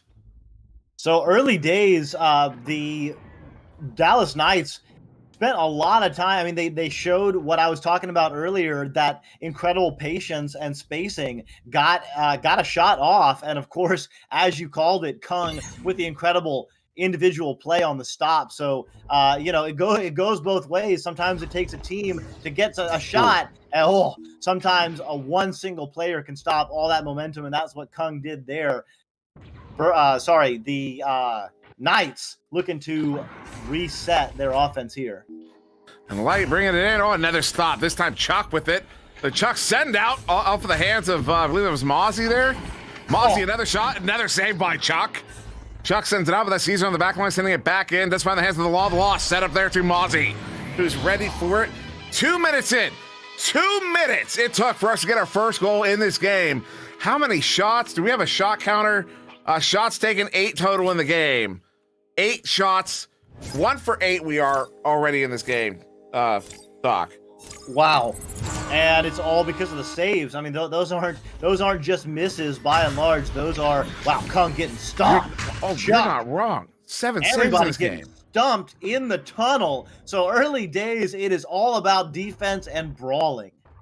It really is. You know, I've been advocating for a buff to goalies for a while, but this game is making me eat my words. As Dash across to Chuck. And Chuck with that, hit that one on the cut to tie it up. That one only took 22 seconds.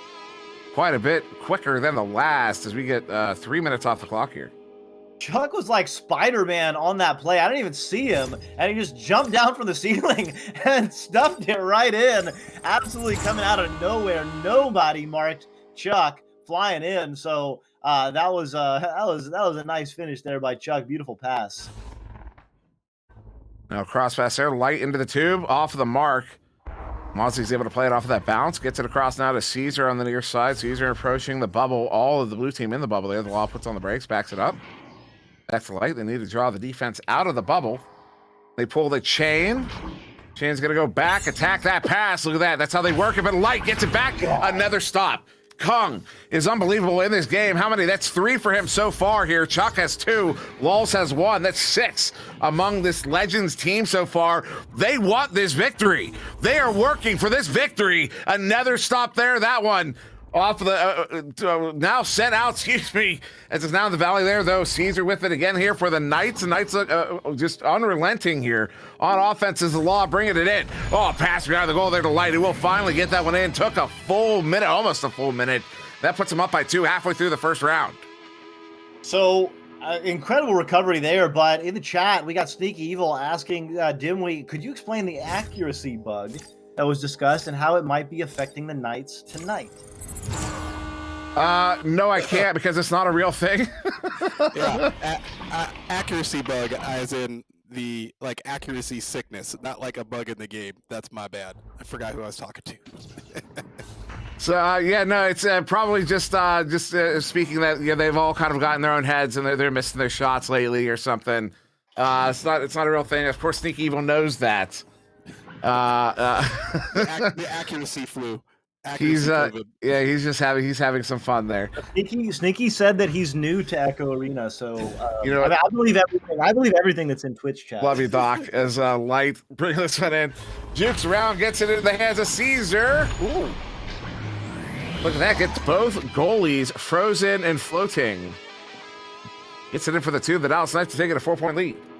Yeah, nice work there by the Knights. I mean, the finish, the poise in the bubble, the finding of the player on the backside, but everything was set up by the back pass and the patience there that spread the defense and got everyone into those positions. So Dallas Knights showing off their defensive prowess. They're sending it in, but oh my God! But holy cow! I can't figure out who to call it out.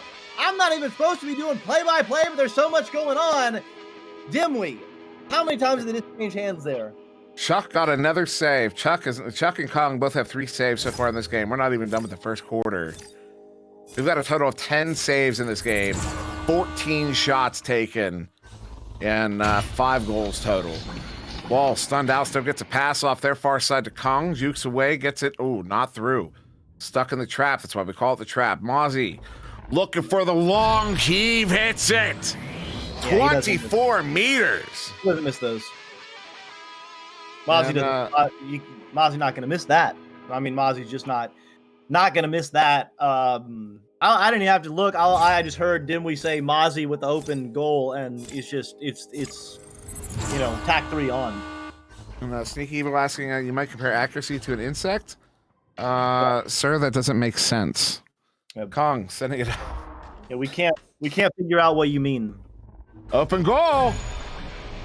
Dash gets it for the 3. They're back within 6. They desperately needed that goal right there.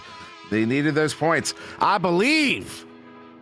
Maybe, yeah. Rock saying maybe there was an accuracy bug on Mozzie.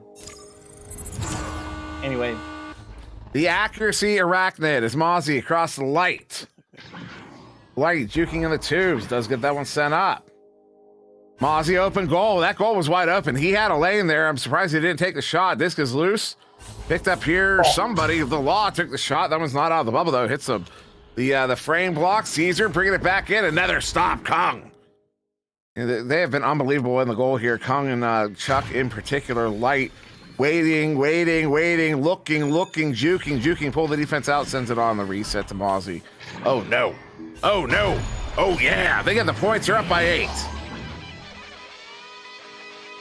I mean, I'm really feeling for the Legends because they are making such incredible stops on defense, just not quite able to clear it out there, and then Mozzie just chilling with the duck, redirecting off the shield and then sending it into the top pocket like it's absolutely nothing, putting 2 more points on the board. Up by 8 are the Knights.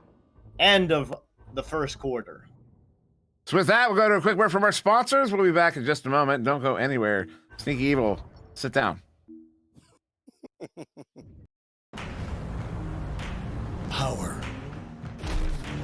agility, intelligence, speed. Turns out, we have a lot more than a name in common. The all-new Ram 1500 TRX. The fastest production off-road truck ever. And welcome back. That's right. This is the last week of the regular season. Get ready on Wednesday, January 12th. It's going to kick off the divisional playoffs with the NEPA Pro Series as well as the NEPA AAA. Catch all the action right here on Twitch channel. the NEPA TV. Coming up Wednesday in the Western Conference Showdown, we've got the Laser Sharks battling out against the Denver Raptors. And in the East, we have the New York Kings duking it out against the Dallas Knights. You can only catch those here on NEPA TV. For more information on the teams, follow NEPA TV on social media or visit NEPAVRPro.com. Don't be late that night because there's only 2 games and you're not going to want to miss either one of them. Getting back into this game, Jets, the Knights taking a commanding lead here, 8 points at the end of the first quarter. What do the Legends need to do differently to get back in this and turn this into a W? Besides score. Don't say score. So we are going to get back into this one after Doc Education is threatening chat users. Doc. Wow. Kung gets that one picked off. I'm just rhyming. If the rhymes feel like threats, maybe I think you might be projecting something. That's all I'm saying. Lulz gets it picked off, bringing it in. Ooh, sent it off on a reset there. Wise decision. They were off balance. So they weren't in any sort of formation. They were just kind of all in the area. You know what I mean? They were clearly off balance for the reset there. There's now Kong walking it up, waiting for the defense to bite. Light in the area, covers. Pass across the dash. Across the Lulz. Oh, big stop by the Law, who will get this one cleared out. Now all the way down into the hands of the Law. Long shot. Oh! Dash was in the lane, was not able to get the grab. I want to see the angle on the stream. He was there. He was right there. He's feeling that one. 44 seconds in, the Dallas Knights have taken an 11-point lead. So the Law doing what Steel Skydiver was doing in the last game, end to end. That was an absolute backbreaker. I mean, that was another one. It's plays like that can really turn a game because it was 5-13, and it could have been 7-13 and only 6 points down. An incredible save, a clear, and then a 3. That's what they need. With a big time 3, back within 8. But that was a 5-point turnaround on the other side. And that it absolutely killed a little bit of the momentum, but fighting right back are the Nashville Legends, and they absolutely needed that one. I'll tell you right now, this Legends team is not going to give up the whole game here. Nothing is going to get them down. Nothing. They're not going to lose. I'll tell you right now, this team will be incapable of losing the mental game tonight. They're not going to be able to do it. Are you saying that they're never going to give it up? They're never going to let it down? Oh, my. So many layers of onion to peel back right there. So much going on in the span of 2 seconds. Mozzie peeling it back, turning it back, putting it in. That was a big time 3. The Dallas Knights are absolutely pouring it on right now. Mozzie, the Spider-Man of Echo, according to Rocks Titan right now. As Light gets picked up, looking for the cut. Oh my, what a cut. The Law, though. What a read by Kong. Kong is doing a lot of work in this game right now. Overall, Kong has been phenomenal. So the Law gets it picked off, turning it around. You see how he inverted on the ceiling there, kids? Rewind that back, watch it, learn it. See what he's doing and why. Mozzie, too many orange bodies. He's going to get it in. They're up by 13. I'm just going to let that one breathe. Legends, on life support right now. Dallas Knights have come to... Man, there are over 20 minutes left in this game.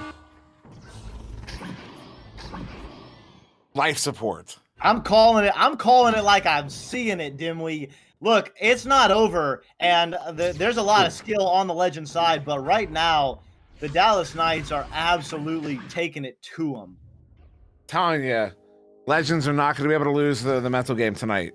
They're not going to be able to do it. They're in good... that would hurt. Yeah. Dash with a very important headbutt there. Gets it away. Nice disc move. Oh, there's a chain. They get away cleanly here. Here's an opportunity. Kong with it. Open goal goes wide. They get the chain in. Oh, that one wide as well. But if they get a third shot, set up there. Look at that. Wow. Wow. Lulz.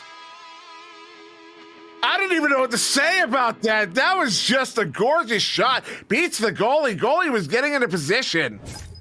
Wow. Wow. Wow. Big time turnaround. Back within 10. Dallas Knights with the disc. That was phenomenal. Caesar walking this one up, sends it across. Mozzie bringing it in. Mozzie covered, sends it back to Caesar off the backboard. Ooh, Mozzie completes it. Slams it. They're back up by 12 now. 3.5 to go in the half. This is so I mean, this game is going to come down. I'm telling you, this game, the National Legends are not going to be giving up here.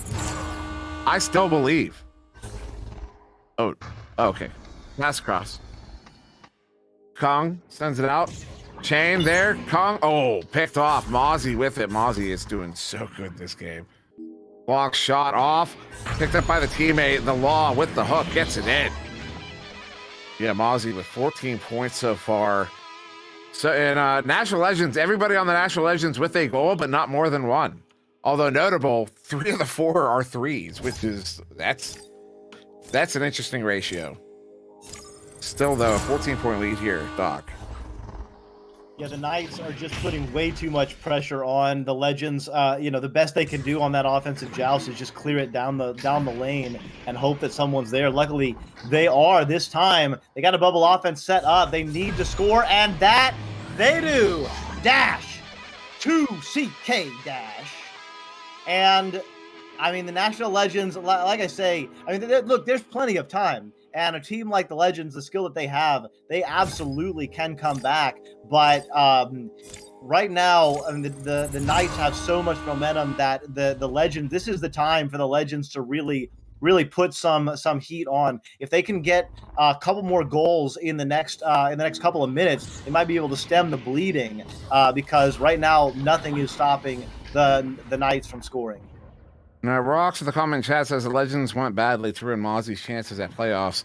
I would encourage you to go double check the standings. As Mozzie says this one in, the Law juking around. Ooh, not able to get that pass off. It's out of the bubble. Less than 2 minutes to go, minute and a half. In fact, the Law gets it picked up. Gets it sent out. Do they have a chain to chase it? Not quite, but they have a boost in the area. Pass, though, keeps it away. Mozzie with it now. It's Mozzie now setting it off of the near side wall into the tube. This one caught in the near side trap on the Legends side, though picked up by Kung now. As Kung will send that one in deep. Gets the roll, but it will be picked off by Light Has Come. Now under pressure. Gets that one sent up. The Law also under pressure. Gets it sent out. That's a long shot off a nest. Now caught in that far side trap. Will be picked up by Mozzie again. It goes for a long reset there to Light. All the way back. Sends it all the way back in. Playing a slow game right now. They don't need to press too hard as Chuck gets it picked off. Less than a minute to go. And now caught in the near side trap. 50 seconds as that scooped into the tube. Through all the way down. Going to make it to the bubble. Going to have a race for it. Chuck in the area, but it will be the Law who gets there first. As the chains look to be slowing down right now as we look to close out the first half. 35 seconds as that's picked off by Kong. Stunned out. Into the hands of Caesar, looking at a long heave, no, sends it off to Light. Light will bring it in. They've got a 3v1. One more pass behind the goal. Kong touches it, but the Law gets the points. It's going to put them up by 14 to probably end the half. Oh boy. Oh boy, oh boy, Dallas Knights. I mean, the ability of the Knights to make a back pass and then very quickly turn it around. Oh, Boz, don't want to give him that shot. Oh, God, a big time goal. Oh, and it goes in, but after the round was already over. Well, with that, we're going to go to a quick word from our sponsors. Actually, a few words from our sponsors to this halftime intermission. And some stuff to look at. We will be back in a short bit. Don't go too far. We'll see you on the other side. Access the largest motorsports inventory in America. We're authorized dealers for Can-Am, Honda, Kawasaki, Yamaha, Sea-Doo, and more. Get the best deals these brands have to offer. Browse through our inventory to find exactly what you're looking for. Now you see it. Now you don't. This is the all-new 702 horsepower Ram TRX. Power, agility, intelligence, speed. Turns out, we have a lot more than a name in common. The all-new Ram 1500 TRX. the fastest production off-road truck ever. Welcome back. Hey, what are you doing in March? Do you want to see what Defocus looks like? Do you want to see Dimwee up close, but not so up close that it's uncomfortable? Or maybe yes? Come on out and compete with the pros, March 18th to the 20th at St. Louis, Missouri. This charity land event is going to be hosted at Busch Stadium's exclusive Redbird Club. Open to all Echo Arena players. We want to see everybody there. Don't miss out on this one-of-a-kind event, and then go to NEPAVRPro.com, get your friends together, get your team together, and then come on out and join us in St. Louis, March 18th to the 20th. Getting back to the game. Dimwee. Sorry, not getting back to the game. We're going to highlight videos. You be quiet, Dimwee. It's not your turn yet. We're going to...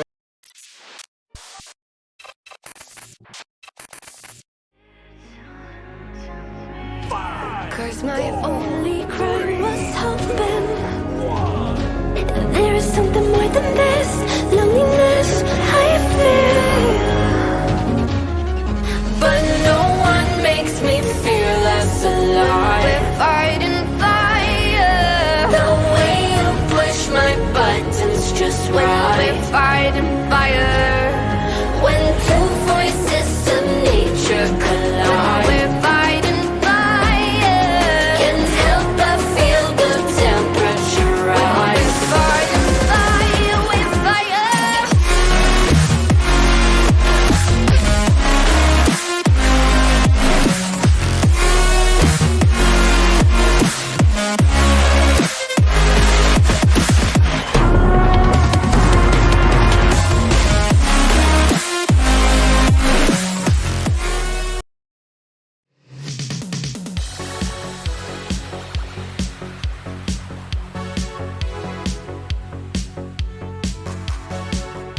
Help!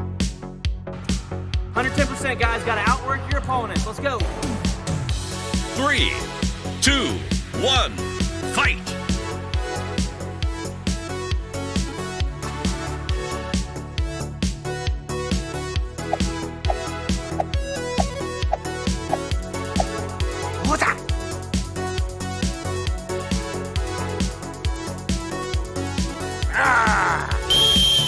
Oh my goodness, what is going on?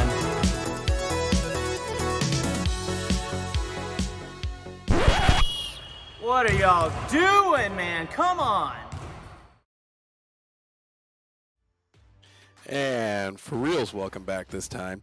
And we are finishing up the first half. And before we get started, Sneaky, I expect to see some really good memes out of this accuracy bug thing. It's going to become a thing now. We're doing it. It's official. They better be good. This is your one chance to shine. Anyways, welcome back to the game. Dude, the Legends, the Knights. Legends trying to catch up, and the Knights not taking any mercy here at the end of the season. Looking to secure their place in the East, rolling into the playoffs there. Obviously secured for them, but trying to leave the regular season here on a statement, as well are the Legends. But I mean, we've seen the Legends come out with some good play. The Knights are just firing. They're firing on all cylinders right now. They're making some good plays, some good shots. The accuracy is on, and no accuracy bug on their team. But for the Legends, what are you guys seeing? Like it seemed like they came out pretty strong, and then it's just kind of gotten away from them. Yeah, I mean, the Legends, they did come out strong, and their defense has been strong. They got 10 saves. I mean, that's absolutely huge. But saves don't score points, and unfortunately, a lot of those saves have been picked up by another player on the Knights, and either dunked in or passed back in and scored. So a lot of those saves have not, in the end, stopped any points, stopped the points from the Knights. So it's tough. I mean, the way the Knights are playing right now, they look like they could beat just about anybody. Yeah, this Dallas Knights team is certainly looking to go into the postseason strong here. As Chuck sends that one in, careens around, picked off by Caesar, and the goal turns it around once again. And then now down through that near side too, collected by Mozzie, sends the heave, but Kung is in the lane, gets it picked off.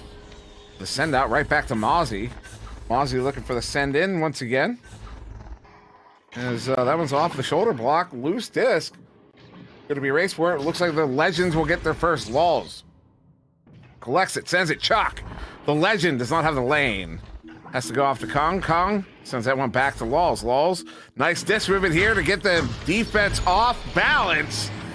Get them all folded up as Chuck is going to hit that one. First goal of the second half. The Legends are on the board. I mean, that's what it is, y'all. You want to see some passing and how to do it. That is how you do it.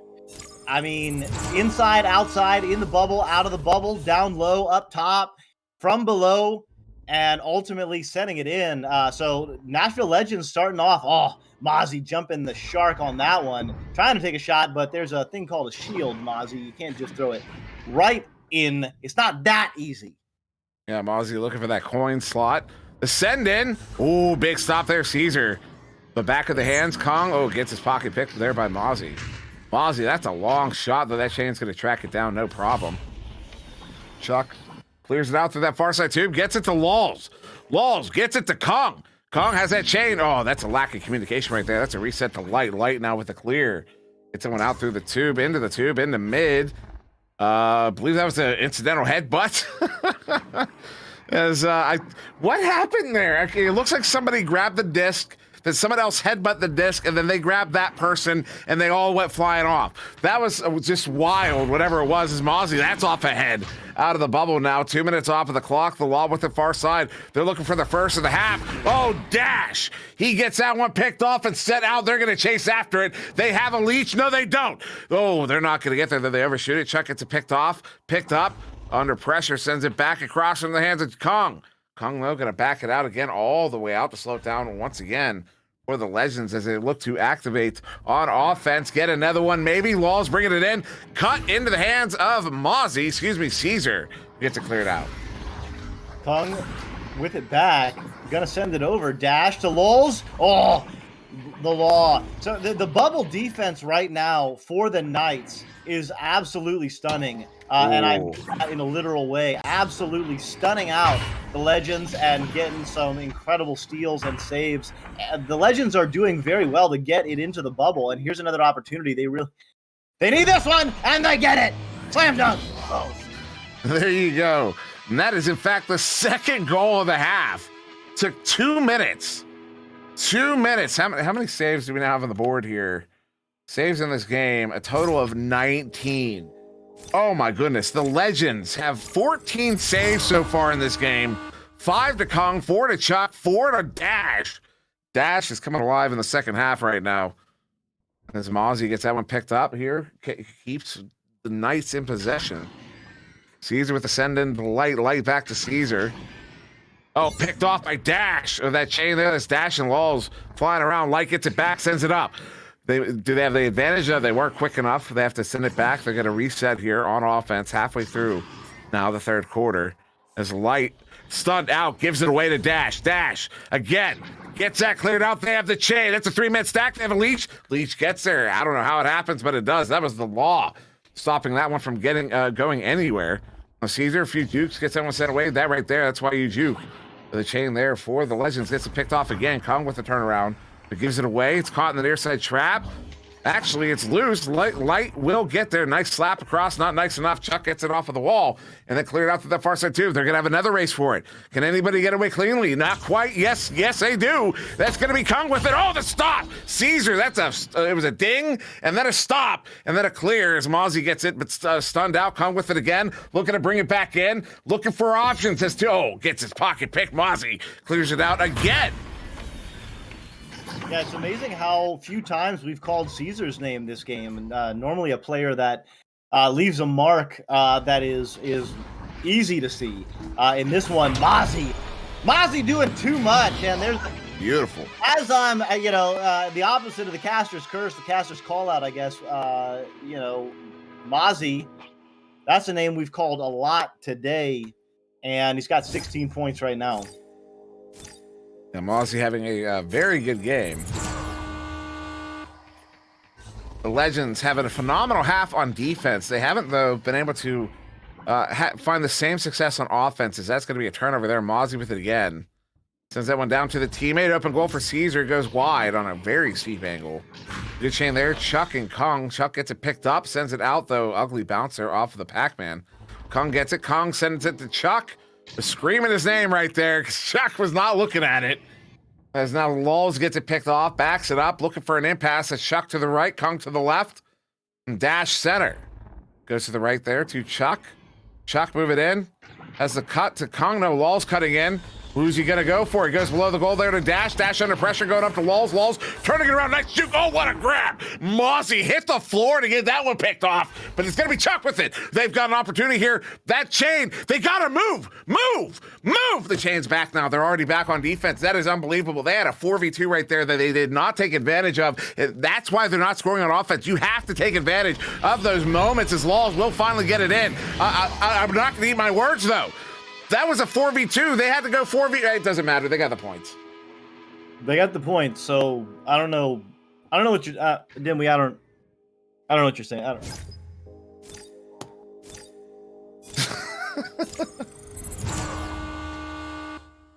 There was a chain. The chain overshot on the back line. The orange chain was out of the play for a while. There was a big opportunity, big shot there. But then they got the goal. They ended up getting the points anyway, so kind of doesn't matter that they missed the advantage, but still, it was just something that, in the moment. Zmazi, long shot. Kong picks it off. Over to Lulz, sends it in. They have a player in. Dash looking to track it down. That bounce, oh, not quite favorable, but it does get it out of the hands of Light. We'll get that one slapped away. Into the hands, though, of Lulz on the back line, sends it back up. Dash and Kong here with it. Kong goes back to Dash. Dash gets the 1v1. He caught air. Jordan does it again. They're back with an 8. He sure did. And that looked like his profile picture. Yep. Dash coming in with the slam. Looking like Michael Jordan getting the jump. Oh, and the finish. Nice work there. And as you said, Dimwee, Nashville Legends back within 8. If they can get another little score here, they can go into the last quarter feeling pretty good. I told you they cannot lose a mental game in this game. They're not capable of it here. They're not the good one. They're not. Whoa, set up there almost goes in, goes wide instead. As we're going to count down to the end of the third quarter there, 29-21, the Nashville Legends. We only had 4 goals that whole quarter. 3 of them were to the Legends, only 1. How many saves before we go here? 17 saves to the Legends so far.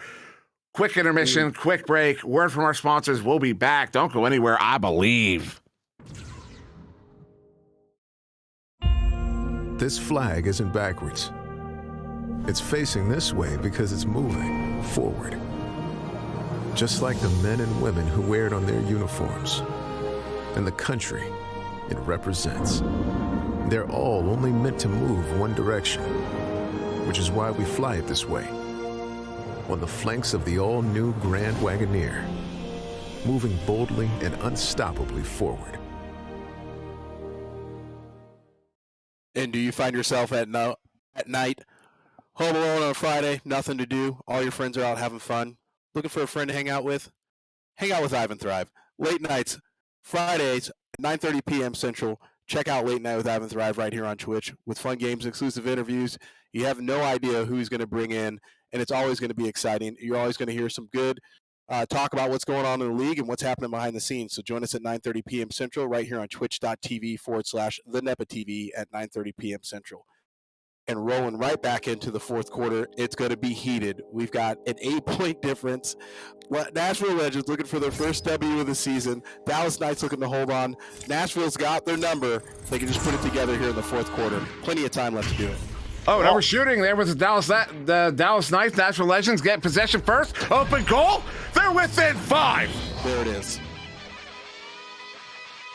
And early days, I mean, this is a big opportunity because early days, the Knights had a chance to really put a couple of knockout punches together and get, 20 points, 25 points ahead. Instead, they kept it within reach, just, and the Legends kept tacking away, kept getting closer, getting closer. And now down by 5 with 7 minutes left, they are not going to give up. some champions on that side. Oh, and they're dodging a couple of bullets, which is also helping them out. Chuck is there. Kung has the disc. So, there's an opportunity. No, wide, but Dimwee, this game is not over by any stretch. Not even a little bit. I mean, we have a game. We have a proper game. Only a 2-goal difference right now. Lulz gets it picked up, but picked off by Mozzie instead. Mozzie, long shot. That one's off of the star block. Now far side collected by Dash. Dash stunned out. Still gets it sent away into the hands of Kong. Kong under pressure. Gets it sent now into the near side too. That one is through. Caught in the trap. Will be picked up by the Law, but Kong with the stun will be collected by Chuck. Chuck, ooh, anchor heave there, trying to get it to Dash quickly, but Dash not able to play. It was a little bit too high. Caesar sends it out, but Lulz gets it picked off instead. 6.5 still to go in the game. Lulz sends that one in, trying to get it to Chuck. Chuck, off the post. Still trying to recollect it. No, it'll be Mozzie with the collection. Sends it out, does get it through the near side tube. All the way down to the bubble there, off of the shoulder block. The defensive chain is going to have to send up. Oh, wow. Somehow Lulz gets there first. Gets it by the defense. This one's down. They've got the chain in. Open goal. Sends it off the backboard. They are within 2. I hope you've got your popcorn, friends. This game is going to go down all the way to the wire, and the Legends are absolutely cooking right now, looking for their first win of the game, win of the season in the last week. Come on, chat. Let's bring it together. Mozzie on this relay all the way over to Caesar here, near side. Caesar sends it up, light, bringing it in. Hits it. 12 seconds. They have pushed back up by 4 here, but only 4. I will remind you, right before halftime, the points deficit was 15. The Dallas Knights were up by 15 points right before halftime. It's now only a 4-point game. This Dash, quick pass down to Lulz there. Lulz under pressure by that chain, sends him across. Will be collected by Kong. Kong sending it out, has Chuck in. Chuck hits his head though. It's allowed to get it picked off, sent up there to Caesar. Caesar has a chain in, but that one's not on. Hits the bow tie. Lulz gets it picked off. Ooh, not quite into the tube. Hits the lip, stays in the zone here as the Law picks it off now. Turning it around for the Knights. 5 minutes to go here in the fourth quarter as the Law walks it up. Sends it in to Caesar. Oh, Caesar on the fling, on the backhand as he gets stunned out. It's going to push his team up by 6. So Knights showing some of that skill that they showed in the very beginning of the game, why they were able to score so many points, and that's with great spacing and cutting. Coming in off the backside and sending it in there was Caesar. So back the lead is back to 6. Oh, Lulz misses it there. No. That is not how it's going to get done if the Legends are going to take this one. Halfway through now, the fourth quarter. The Dallas Knights have taken a 9-point lead. They've undone a whole lot of work with those 3 goals right now, Light, Caesar, and Mozzie. As Legends on the Dallas advantage. Dash, they get stunned out, but still gets a pass off the Lulz. Lulz sends it across, looking for Kong. Kong has to track it down now. Gets it off the bounce. Under pressure, chain is in. Still gets it sent out. Chuck with it, ducks the chain, still gets stunned out. Disc is loose, chain will get it picked up. Mozzie sends it across far side in the trap, misses the target, picked off by Lulz. Lulz pocket pick by Caesar. Caesar gets it. No. What? That he hit the impossible shot. That was the impossible shot. He just did it in a game. That's a first. Caesar, the first to hit that shot. Unbelievable. Unbelievable. That's the impossible shot. It's got a name. It's already been named. I'm speechless. Chuck did. They were practicing it the other week. You go through that. It's that. You got to get it through the slot of the tube, hit the small cloud block, and it goes through mail slot just like that. Are we gonna start calling it the Caesar shot? Unbelievable. I've never seen it. I've never seen it hit. Not even in practice. That right there changed the pace of the game. You see it. They're up by 14 suddenly. 2.5 to go in the game. Unbelievable. Clip it and ship it. The Caesar shot. I've never seen it. I've never seen it hit in practice. I saw them send off 30 of those the other day, and nobody hit it. Unbelievable.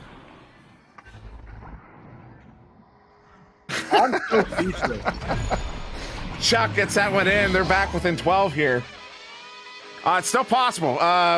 Difference of 4 goals, 4 threes. That's 3 resets. It's a minute. So they have 1 minute to score 4 goals. 1 minute. They got to score every 20 seconds. Chad, they all have to be threes. Name for that shot, the Caesar, the Emperor. But it has been all Dallas Knights for the last couple of minutes after bringing it within I think 2 or 3, 4 points. This lead has stretched and is now 12 with a minute and a half left. So the Legends on their last strain, last shot, they got to get a steal here. That they do. CK and Dash, can they re-grab to it? They get stunned out. They get broken up. And even just burning some time off the clock is going to be enough right now for the Knights.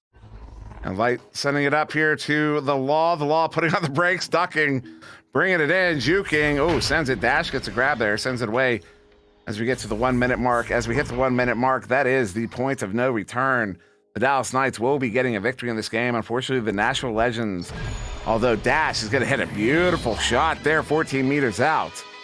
The Nashville Legends will fall to 0-9 on their inaugural season here. But that's not. Nobody can say that this is a team that's worthy of an 0-9 record. I mean, you look at these players, you see how they play. I mean, how many saves do they have in this game here? 21 saves. 21 saves to the Legends. 30 seconds to go as Dash gets that picked off. 22 saves. Unbelievable defensive performance from the Nashville Legends. Absolutely unbelievable. Yeah, I mean, and the record for the Legends just goes to show you how stacked the skill is in this league because, I mean, the Legends are absolutely a top-tier team by any metric, by any comparison, except there's just a lot of other really, really freaking good teams in this league as well.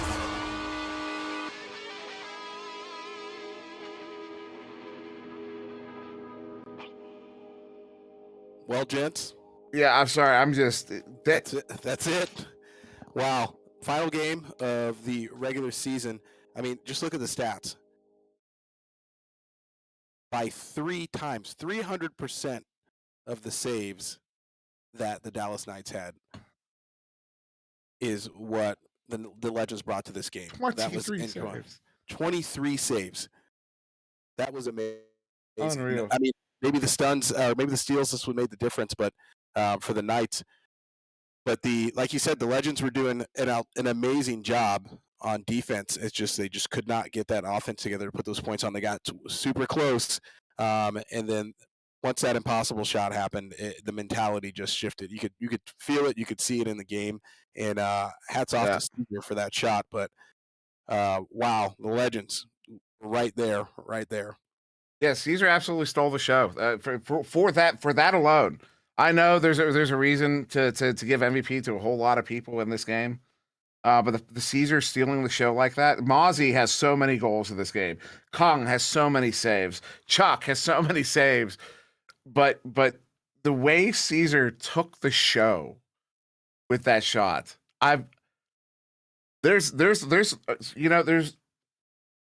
You get these moments. I've casted a lot of games, not as many as Palador, but I've casted a lot of games, and there's a lot of things that I don't remember. There's a handful of things that I remember vividly, and that right there is going to be one of them. There's no argument with me. Caesar gets MVP because that right there, that's a moment I'm going to remember like vividly for a long. Because I've never seen a player just steal the show like that. Unbelievable. Spotlight Kong, honestly, his goalie play, his captaining of his team here. Kong gets a spotlight for me. But wow, what a game. Yeah, I mean, render to Caesar's what Caesar's, and he owns the impossible shot now. So there it is, first time ever. If you missed it, you didn't see it live, woe to you, because that was incredible to watch real time. But hail to the king. So what do you got there, Doc, for MVP and Spotlight? I mean, I agree with him. You know, I just feel lucky to have seen what I saw from Caesar on that last shot. I mean, you know, as a caster, you're always thinking about what's coming next, and you're trying to anticipate what's going to come next so that you can be ready for the call out. And when Caesar got that disc, I mean, at no point did I ever anticipate a shot attempt, let alone a shot go in. So, I'm looking at the backcourt, I'm looking at who's coming up, I'm looking at all these things. And then all of a sudden I just see this bizarre angle come out, and it just seems like what is he trying to do there? It doesn't look like a good clear. It doesn't look like a good pass. It doesn't look like anything. And then all of a sudden it's going in, and I'm just like, no way. No, what? And then it goes in. I mean, I'm literally still just kind of speechless from that. So I guess I'll give Caesar the spotlight, but Mozzie was the one that really turned it up all throughout in the beginning, and really put the game kind of not away, but put it out of reach for most of the game for the Knights, and kept the Legends at arm's length. So I'll give Mozzie the MVP, but definitely the thing that I mean everyone should be talking about is that shot from Caesar. Word. So, as a tiebreaker, I agree with you. I think Mozzie did a lot to put the Knights out in front early, which really put the Legends on their heels. And they were playing catch up the entire game, and playing from a deficit is a hard thing. You have to be doing everything right. You can't afford necessarily to leave somebody back in defense, right? So, or in the goal. So you've got to reach out, and it forces you to be a little bit more aggressive at risk, right? With leaving your goal open. But I think the Legends were in this. They were in this all the way to the end, within 2 points there. And I mean, Caesar's shot took the breath out of the entire room. And here, I'm sure in the arena as well, you could see it, and in the chat. And that right there, I think, is what put the nail in the coffin. There's still plenty of time left, or ish time left in the game, but that shot from Caesar put the nail in the coffin there for the Legends. That was amazing to watch, and good on him. So he gets the MVP overall for tonight. And I'm going to go with Kung as well for his amazing goalie work today. I mean, 23 saves. Like, against any other team, with 20, if you were playing a team that got 23 saves on you, you would not win that game. Like, that is incredible. We talked about all the reasons why that didn't translate to a W for the Legends. But that defensive play, and Kung just doing outstanding work for his team as a captain, and they're on the defense, stopping those goals was just incredible spotlight. So congratulations to Caesar for making history tonight there with the impossible shot, taking ownership of that, and then congrats to Kung. And speaking of Kung, we're going to go to a quick interview with him. We will be right back in a second.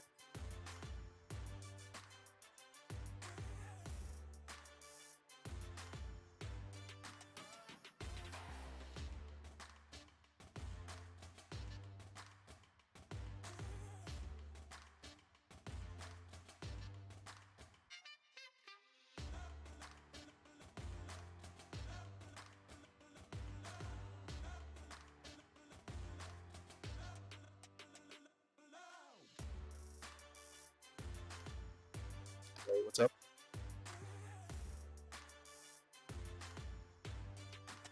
You want me to stay in here?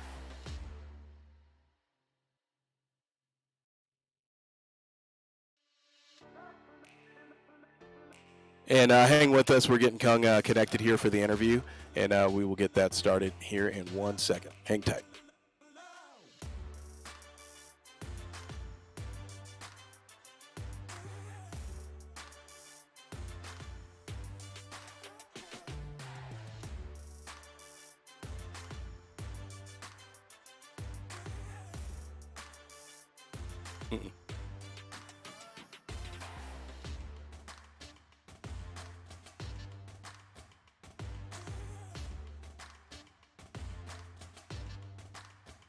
Kung, what's up, man?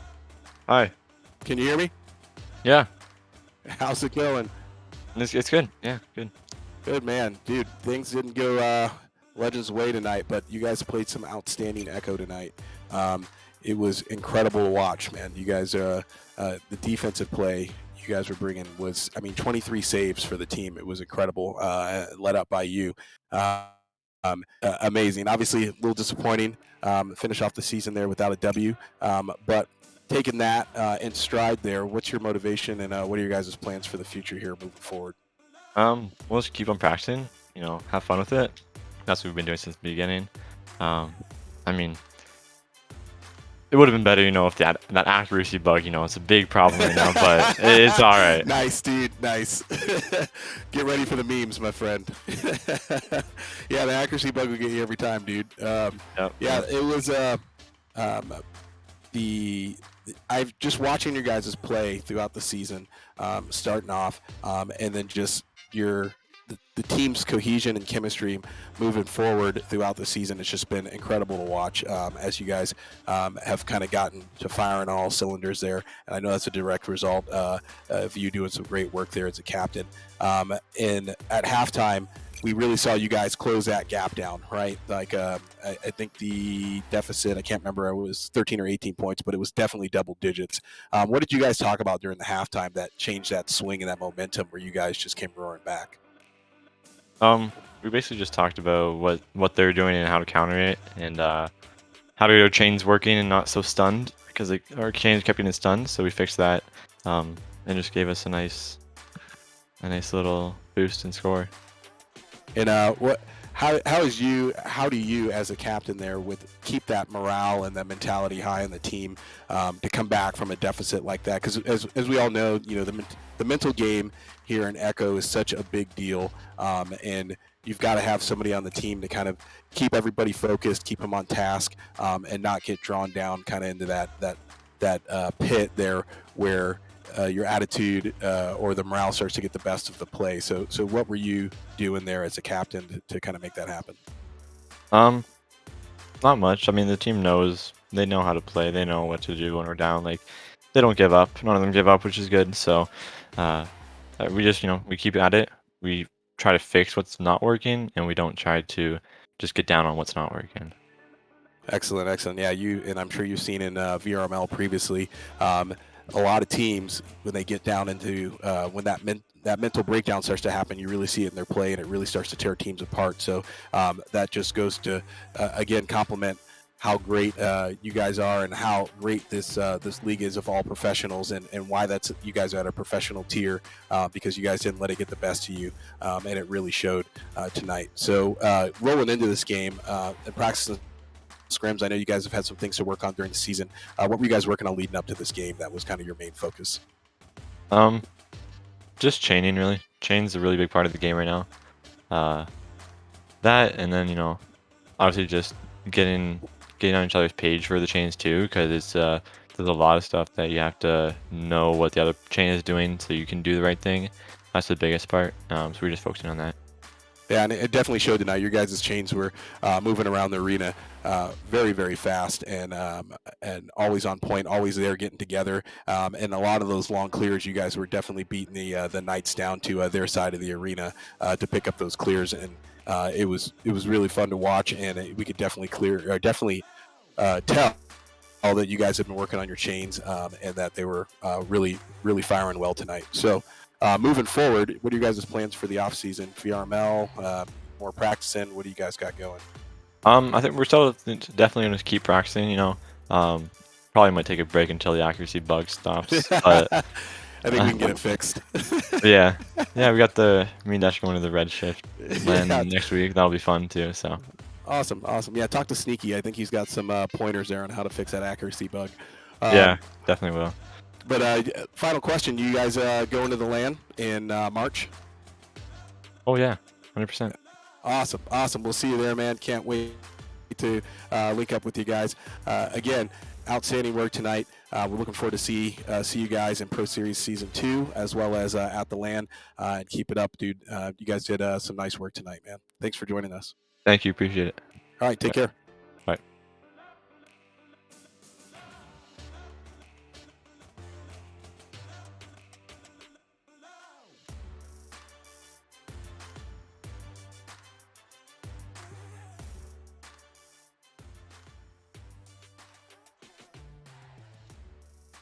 And here we are back with the booth.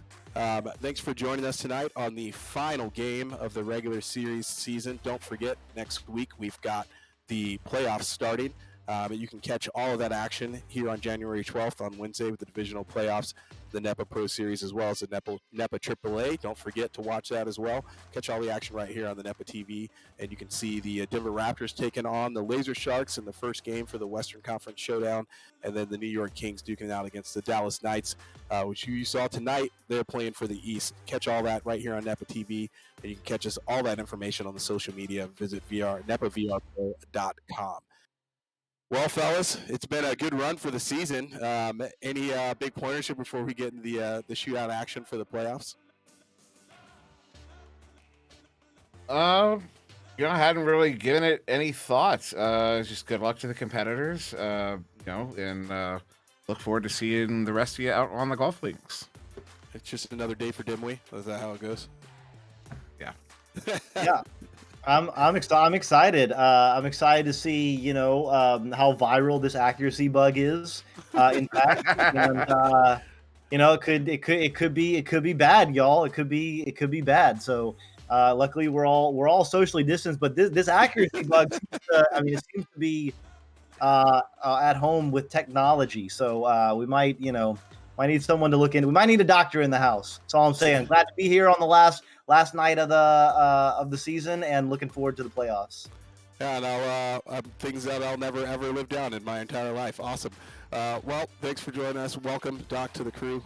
We're happy to have you and excited to do it again. Dimwee, as always, it is a pleasure. And to focus, thanks for running the cams. Everybody, thanks for joining us tonight, and we'll catch you on Wednesday when the playoffs kick off. See ya.